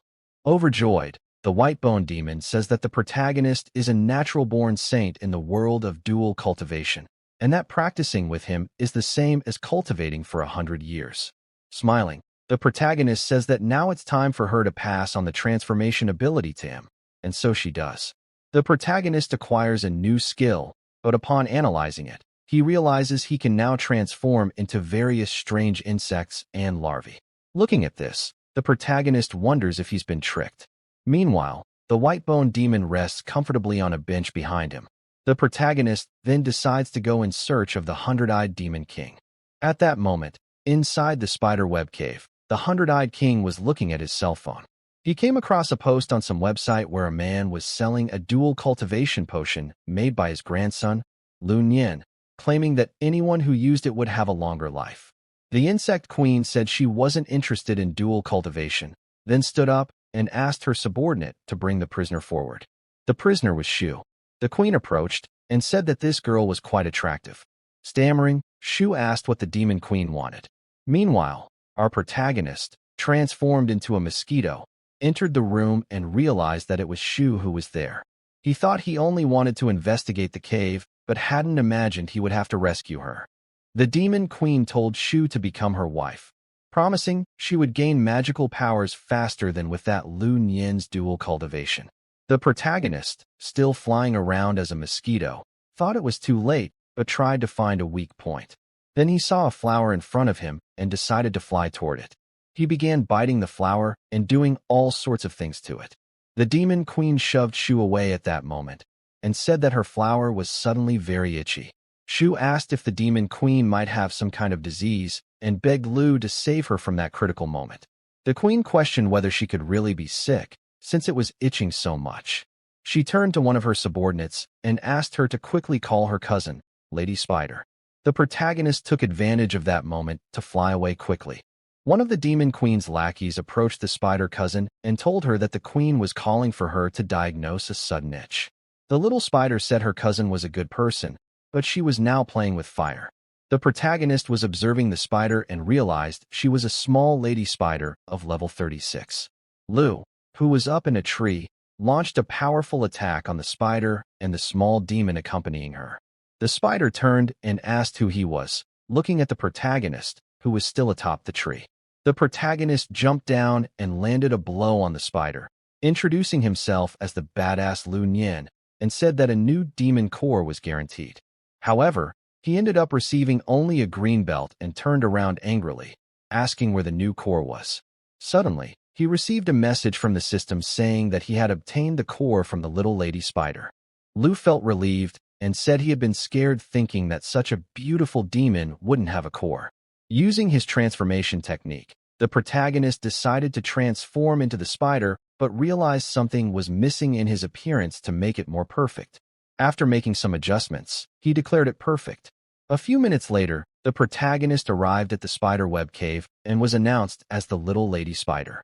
He noticed a silhouette hanging at the cave entrance. Seeing a woman there, the protagonist promised that the 100-eyed demon lord would pay for what had been done. The demon queen saw her supposed cousin and ran toward her in desperation. She hugged the protagonist and said she was happy her cousin had finally arrived. However, the protagonist got a little too excited with the close contact, and his golden treasure ended up getting out of control. The demon queen asked if her cousin was hiding something there. Trying to cover it up, the protagonist said he was carrying a demon-detonating grenade and asked if the queen wanted to see it. She replied that she could check it out later, but first, she wanted to talk about the reason she had called her cousin, a rather embarrassing matter. The demon queen turned to her subordinates and said she wanted to speak in private with her cousin. The protagonist asked what she needed, but in his thoughts, he was just thinking that he would offer a beautiful and large incense stick after helping her with her condition, until he was startled by what was in front of him. The demon queen was showing her flower and asking the protagonist to hurry and help cure her. With a sweet look, the queen insists that her supposed cousin help her with that again. The protagonist asks if he could eat the flower raw, without even washing it. The demon queen asks what's wrong with her cousin today. Staring at the protagonist, the queen begins to suspect something. She approaches and asks if he might not be her real cousin. Trying to get out of the situation, the protagonist says his stomach isn't feeling very well. The queen takes the protagonist's hand and tells him to accompany her for a bath. A few minutes later, inside the bathhouse, covered in foam, the demon asks her cousin if she doesn't look like a fizzy bath bomb. At that moment, the protagonist thinks he can't take it anymore. He tries to turn around, but the demon queen hugs him, asking if her cousin doesn't love her anymore, since she never acted like that before. The queen then asks why her cousin's grenade got bigger. The protagonist replies that it must have expanded from being in the water. The demon asks if that wouldn't be dangerous and says she'll throw it away, but the protagonist runs out of there at that moment. Embarrassed, Liu responds that it's all right, but that the grenade's protection is activated. The queen runs toward her cousin, hugs her, and says she missed her very much. Suddenly, the protagonist's magical treasure activates and releases a direct shot at the demon, who gets startled upon seeing what appeared on her cousin. The queen stands up and says her purity mark has disappeared, then asks if her cousin is actually a man. The demon queen is extremely angry because all her cultivation had been ruined. The protagonist reveals his disguise and says he didn't want to do this. Upon seeing the real protagonist there, the demon queen says she'll finish him off and tries to land a blow on Liu, who quickly dodges. He says she has already caused too many problems for humanity and that today she'll be defeated. The demon replies that this is a joke and that even though she lost part of her cultivation, a mere mortal like him could never defeat her. At that moment, the two enter a frenzied battle. The demon queen activates one of her skills, the 100-leg strike, but Liu quickly activates his serpents to defend against the attacks, leaving the demon confused and frozen before the protagonist. Outraged, the queen says it's impossible for a mere human to survive that attack. Still with a nosebleed, the protagonist asks if she really thinks she can kill him. The demon begins to channel her power. Her body becomes completely engulfed in magic, and her 100 eyes are activated. She says she wants to see if Liu can withstand her ultimate move. Then, she launches several beams of energy from her eyes toward Liu. He quickly shrinks and transforms into a mosquito once again. Liu asks his other heads to protect him from the fatal attacks, and they agree firmly. Together, they charge toward the demon queen, who continues to attack everything around her. A huge explosion erupts in the room. Confused, the queen wonders where her body is gone, but the protagonist, now above her, strikes her with a powerful blow using his phoenix sword, completely destroying any remaining chance for the king of 100 eyes. Looking at the demon, the protagonist says it was easy because he already knew all of her moves. He raises his sword and declares that after this final blow, the King of 100 Eyes will be finished for good. But then a voice is heard, asking him to stop. A person appears through a portal and explains that this demon is the guardian of the gate of Ativus, and asks if the protagonist could allow them to take her back there. Consumed by hatred, the protagonist apologizes and, with flaming eyes, says that every demon who falls into his hands must die. And so, he delivers one final blow to the demon. The person in the portal says that it seems Liu hasn't seen enough yet, and doesn't really understand how the rules work. Holding the Demon Queen's core, the protagonist asks what kind of idiotic rules these are, wondering how just because she's a servant of some god, she can go around doing whatever she wants. The woman replies that celestial beings have their own ways of handling things, and even the Monkey King, Sun Wukong, abides by the celestial laws. She twists her body and says that a mere mortal is trying to interfere in heavenly affairs. Liu draws his sword, prepares for battle, and tells the woman that in a society governed by law, everyone is equal. Observing the protagonist, the woman asks if he is Liu Nian, the one protected by Prince Neza, and then says it seems the prince gave him something that allows him to eliminate demons.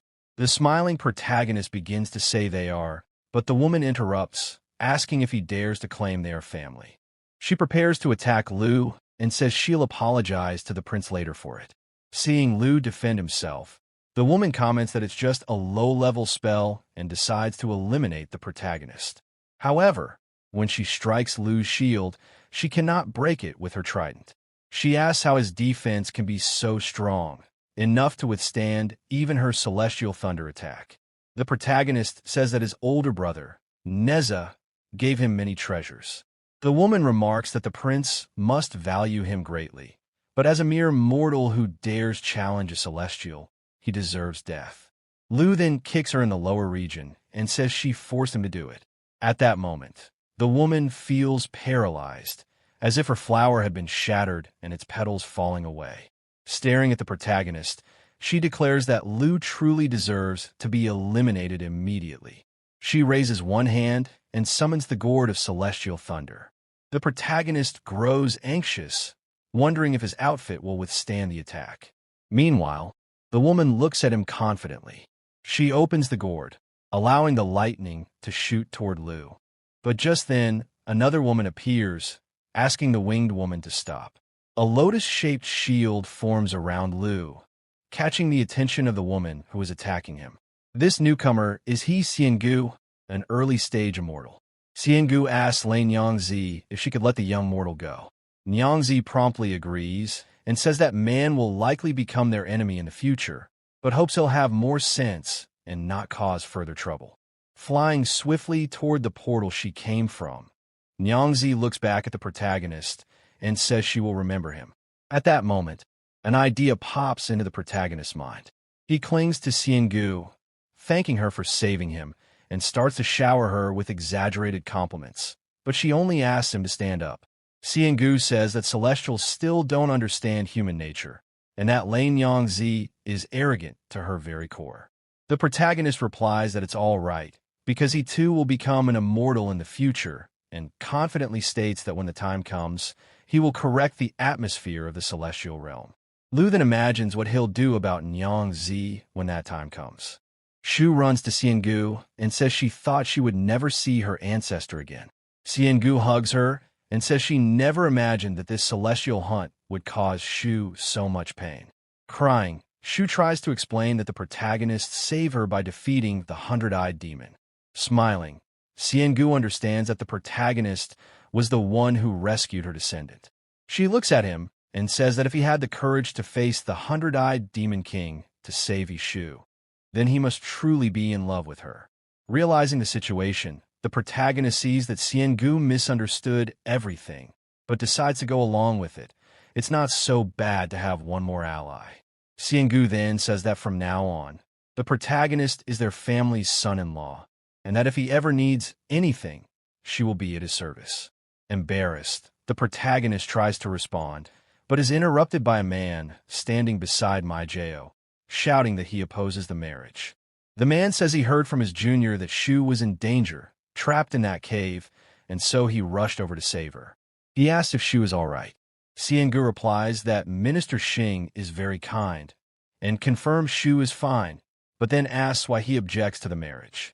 Minister Xing says Maijao also likes Liu Nian and that the two are even quite close. Staring at the protagonist, Xiangu says she thought he was more sentimental, but the protagonist, startled, says he didn't do anything wrong. The two then look at him and ask whom he will choose, he Shu or Su Maijao. Shu stepped in front of the protagonist, saying she was willing to share Liu Nian with her sister Maijao, and asked that he not be forced to make choice. Maijao agreed, saying she was also open to that, since the protagonist's ability in dual cultivation was very powerful, and she wasn't sure she could handle alone. The two elders looked at the girls, confused. Xiangu turned and said she would no longer interfere in the affairs of the young. Minister Xing commented that there were two ladies wanting to serve their husband. He really was one lucky dog. At that moment, the protagonist thought to himself that there were 6 more besides those two. Xiangu warned that even if Liu was skilled in dual cultivation, he should practice it with moderation to avoid causing conflict between the women. The protagonist bowed and thanked her for the advice. Minister Xing looked at him and said he reminded him of someone, a famous Star Lord named Dxian. The protagonist asked if that wasn't the tyrannical King Zhou of Shang. The minister replied that that's what human history books say, but the truth is much more complex, and he would tell another time. He added that after Dxian's death, he was named a celestial king, and that he had been one of the minister's few friends. At that moment, the minister recalled fond memories of his old friend. Seeing the expression on his face, Xiangu called him a foolish old man for acting like that in front of the younger ones. The minister said that if Dxian hadn't broken the rules, he would have loved to introduce him to Liu. He added that he would check if his friend had left behind any techniques, and if he had, he would inform Liu. The protagonist thanked the minister for such a great honor, thinking to himself that this might solve his problem of not receiving points for dual cultivation when not in Dxian form. The minister began saying his goodbyes, explaining he needed to resume his patrol. Xiangu told the protagonist and the girls that they could return using the airship. She then took a small object in her hand and explained that the flying vessel would take them back and could even defend against demon attacks. The protagonist accepted the item and thanked Xiangu for her care, but said he couldn't return yet. He needed to find his father, who was nearby. Minister Xing was intrigued to learn that the protagonist's father was also cultivating in that game. He pulled a hair from Liu's head and, using it, began to search for the protagonist's father. Liu asked how his father was doing, and the minister said Liu's father had escaped and was currently on the 3rd floor, safe, with no demons nearby. Relieved, Liu said he was glad his father was well, but at the moment, he couldn't go up to the 3rd floor. So he asked the minister and Xiangu to help him find his father. The minister said they would search for Liu's father immediately and that if they had any news, they would contact him. The girls hugged the protagonist and told him not to worry. Their ancestors would find his father. The minister and Xiangu then decided to depart. Maijao and Shu took the opportunity to tell the protagonist that the guild battle was about to begin and that now would be a good time to cultivate. Meanwhile, at Gongbao's castle base, he had just received word that Liu had defeated another demon. Outraged, he thought that Neza must have given Liu some secret weapon that allowed him to subdue demons.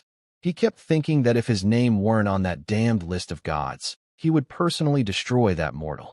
But Gongbao stood up and said he could go to the leader of the Celestial Guild and ask him to deal with Liu Nian. Recalling what had happened, Gongbao said the leader would be very pleased to hear that. Meanwhile, somewhere in the void, a person was kneeling and sealed in place. A voice echoed through the space, saying that disciple Zia had suffered greatly. The man bound there was Jiang Zia. The voice continued, stating that the master had foreseen the invasion of the demon world and the fall of the 3 realms. Therefore, it demanded that Jiang Zia play the game and investigate which of the gods were conspiring with the demons. Jiang Zia asked if the traitor wasn't Gongbao, and why the master hadn't suppressed him. The voice replied that Gongbao was just bait, and that the real conspirator was at the top of the fairy realm. Zhang Zia questioned whether a traitor could really exist in such a high realm, and the voice confirmed it, explaining that the fact the traitor hadn't been discovered yet meant he was in a realm close to that of a sage. The voice asked Jiang to inspect Gongbao's devices and also investigate the people on the list. Furthermore, it warned that it wouldn't be able to protect him if something happened, so in case of danger, Jiang should summon the master to be protected.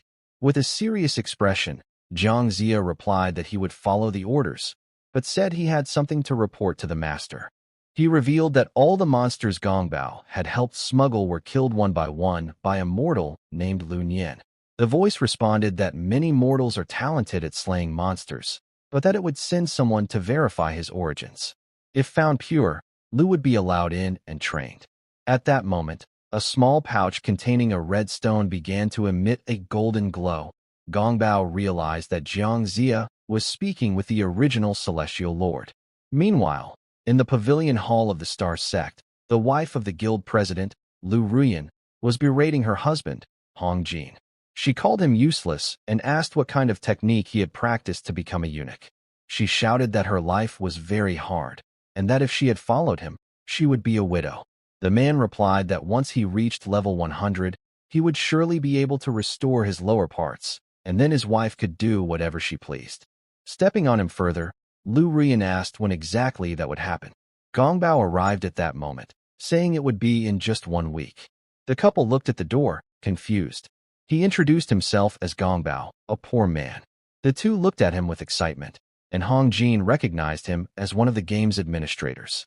Liu Nian quickly composed herself and said she was happy to meet Lord Gongbao, while her husband wondered if Gongbao was checking out his wife. A little irritated, Gongbao replied that a poor man didn't like women. Hong Jin grew excited and said that was to be expected. After all, a Taoist priest was noble and virtuous, not to be compared with mere mortals. However, when Liu Nian turned to leave, Gongbao asked her to stay. She became excited, thinking he had fallen for her charm despite being a noble Taoist. Completely irritated, Gongbao thought that once the business was finished, the two of them would be sacrificed to the great demon. He then turned to the guild president and asked him to kneel, as he had a request. Hong Jin thought to himself how the gods always came asking for help while making mortals kneel.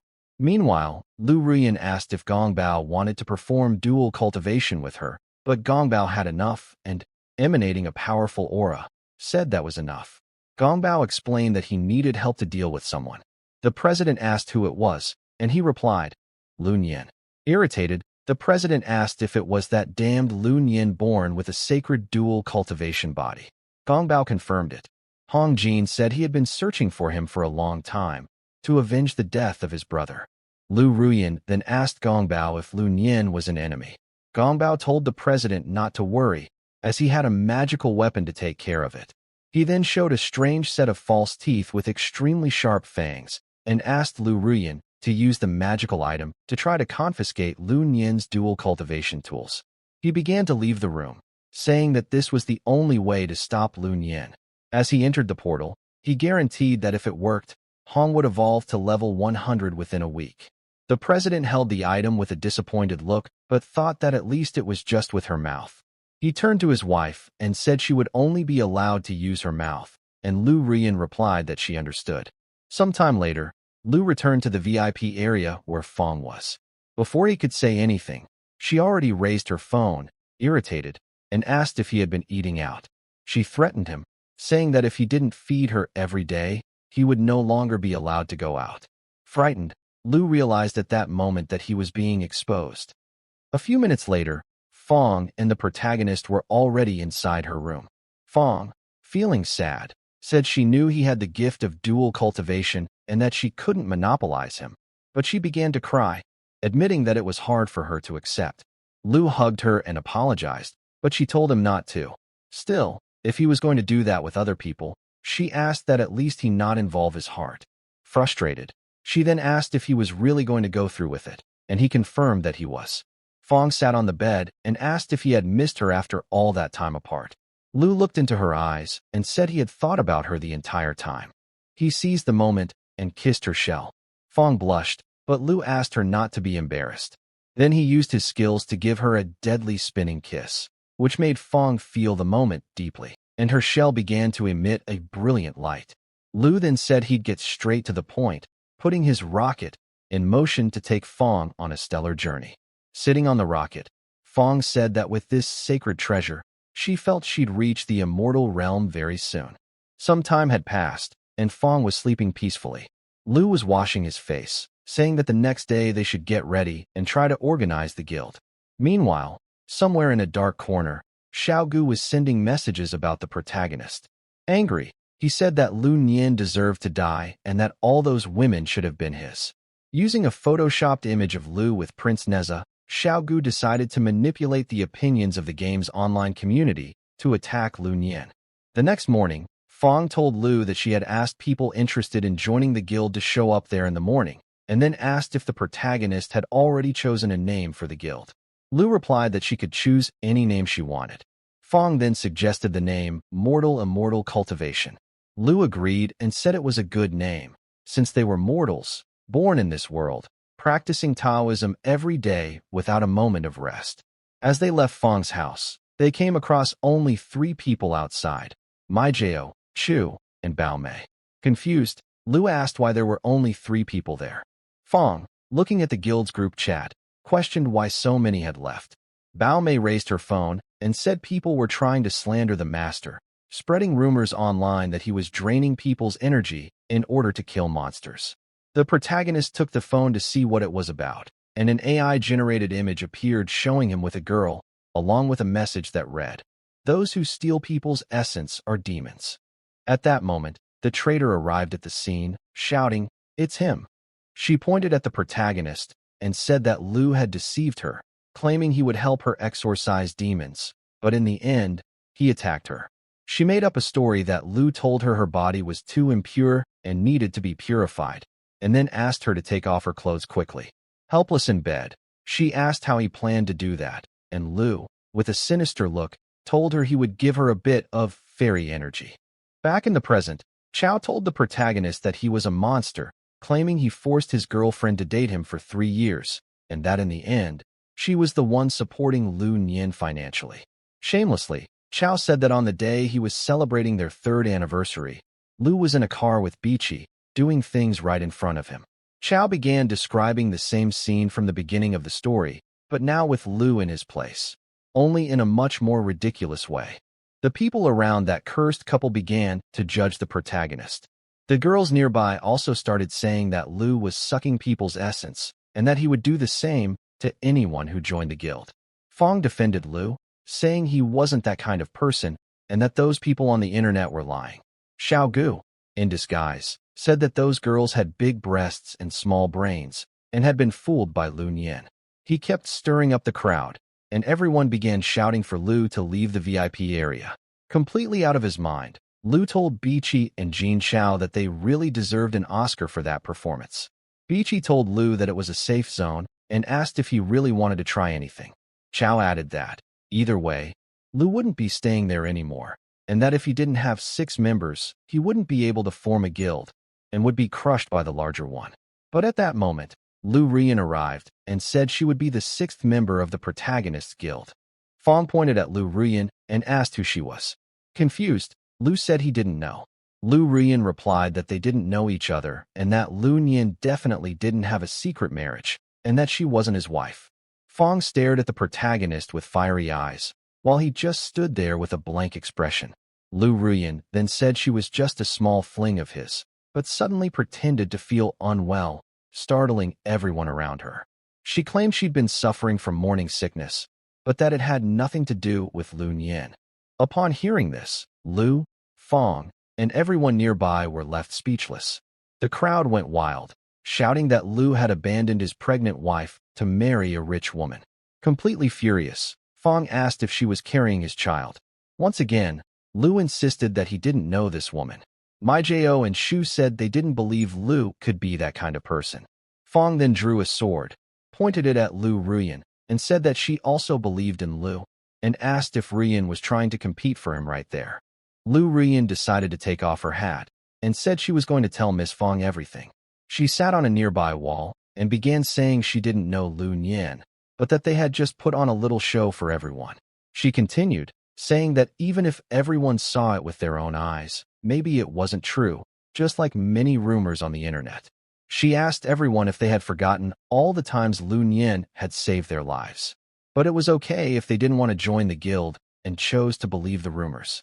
A woman then asked why that post had so many likes and comments, and if it could be fake. Rian replied that most internet users are irrational.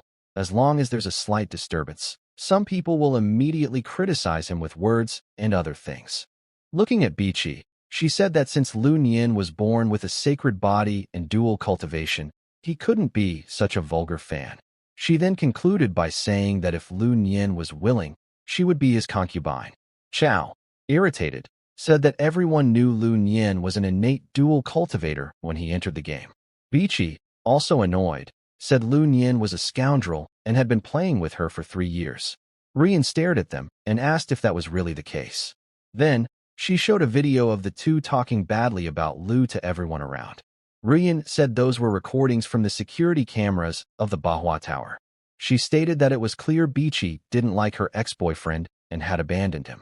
After saying this, she asked why Bichi was accusing Liu Nian of pretending to be a mage to scam money and dual cultivation. She then said that several people there could prove otherwise. Some began to say they indeed remembered Bichi and Jin Shao mocking Liu Nian, calling him poor. They also recalled Bichi saying Liu was her useless ex-boyfriend. Upon hearing this, the cursed couple became completely nervous and unsure of what to do. They started running away, and Chao said that, anyway, Liu wasn't a good person. Bichi shouted for Liu to wait a little longer because she wasn't done with him yet. People started to disperse, and Xiaogu tried to get everyone's attention by asking about Liu Nian sucking the essence from others. He began circling the protagonist, who recognized him immediately. Xiaogu said that since Liu had threatened him, he would expose everything, and the protagonist couldn't do anything to him there. Someone then arrived, saying that Liu Nian belonged to the third Prince Neza, who had proven that Liu Nian's acupuncture points were different from those of ordinary people, and that practicing dual cultivation with him only brought benefits. Xiaogu said he was completely shocked to realize there was no way to harm the protagonist. Then the spider lady arrived, saying she had heard rumors that people were gathering there to cause trouble and spread gossip, and she had been ordered to investigate. Xiaogu decided to run away as fast as possible, but the spider lady asked where he thought he was going and shot webs to capture him. Looking directly at Xiaogu, she said that since he had reported her and ruined her plans, she would make him regret it later when he was in the detention center. She then turned to Liu and said that the sewage at her house was broken, asking when he would help fix it. The protagonist, embarrassed, asked if her house's sewage was decent. Fong, confused, asked if Liu could also fix sewers. Embarrassed, he replied that he knew how to do one thing or another.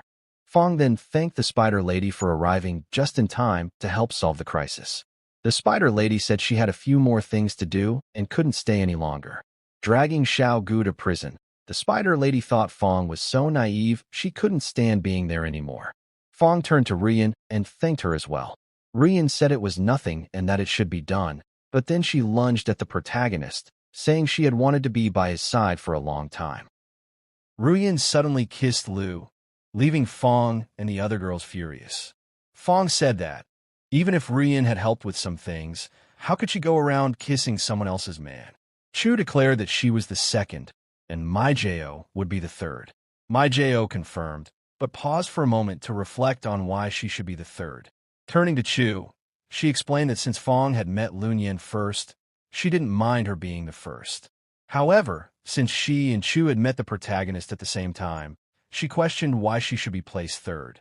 Chu then said that the order would be decided by strength, and whoever lost would be third on the list.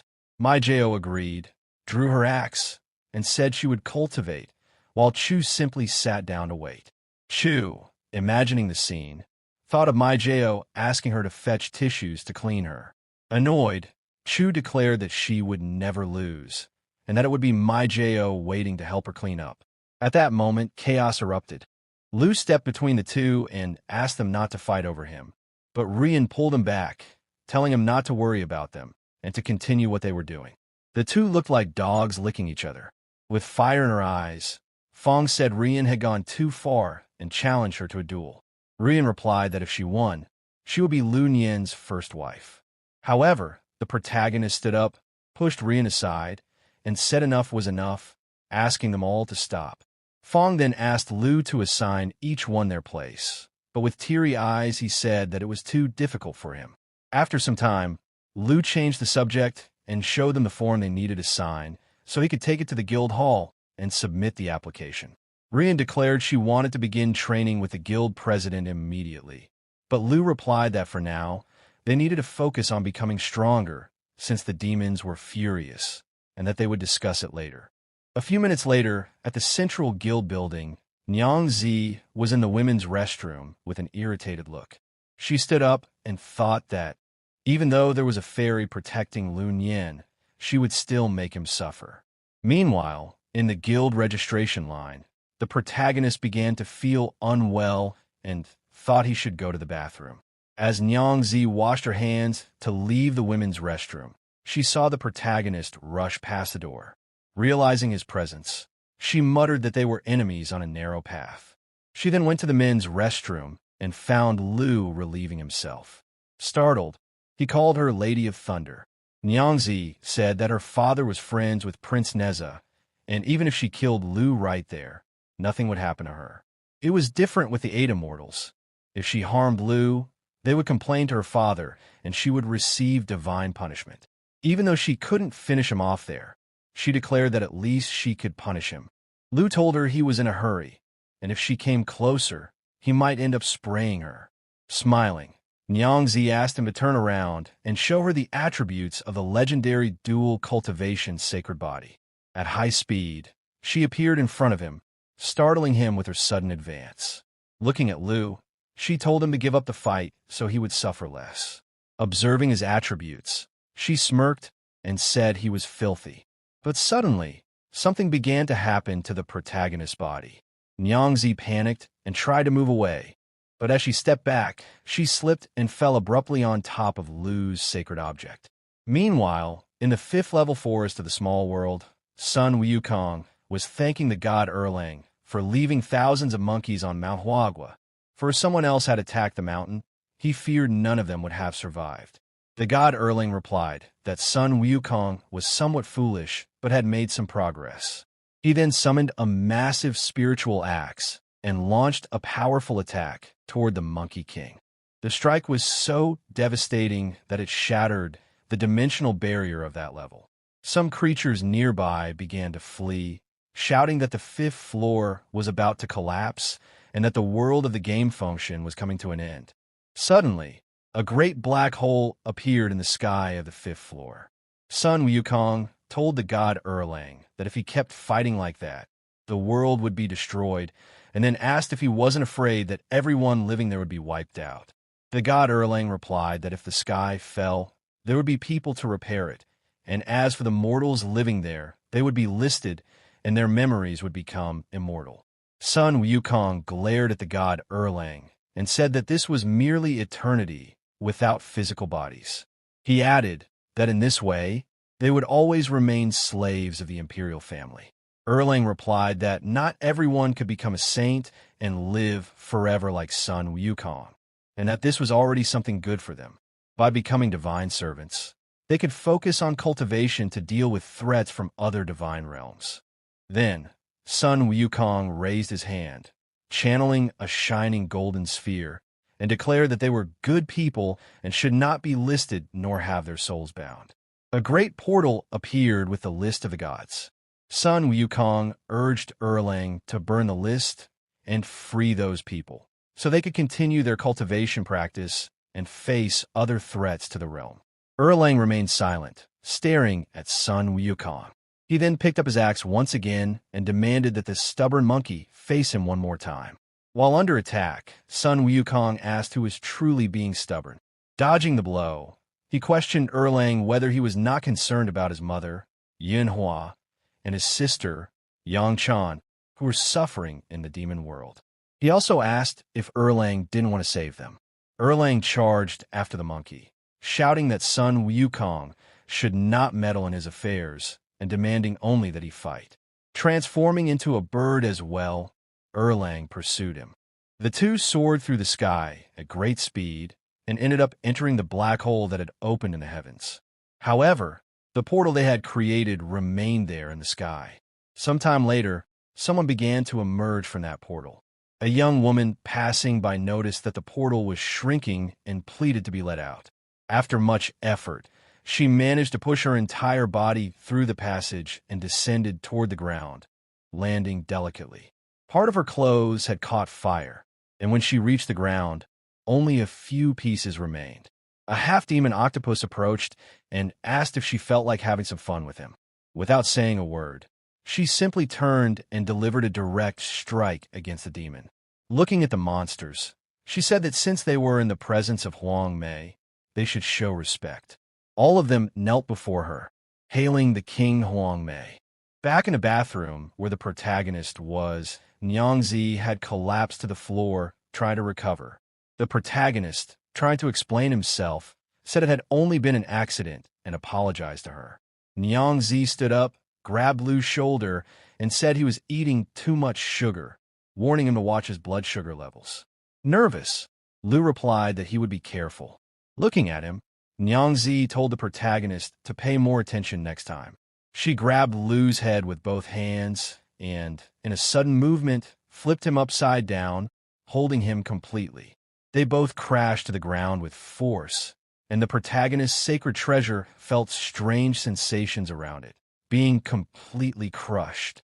Seeing this, Nyangzi became excited upon realizing that the treasure had not died. Confused, Liu just stared at her, still lying on the ground. Nyangzi told the protagonist that he could not die yet because he had to help her check how much sugar she had in her blood as well. She crouched over him and revealed her flower. Shocked by that, the protagonist could only think that it was shaped like a drop. Nyangzi grabbed his hair and lifted his head so he could see better. Suddenly, someone burst into the bathroom, kicking the door violently. It was Deng Chanyu, the woman who had just arrived. Startled, she asked Nyangzi if she was really having an affair with a mortal. Completely shocked, Nyangzi released Liu's head, stared at the newcomer, and shouted that she was not having any kind of affair with that ugly mortal. That's it for today's episode. Make sure to subscribe and hit the bell so you never miss a chapter. See you in the next one.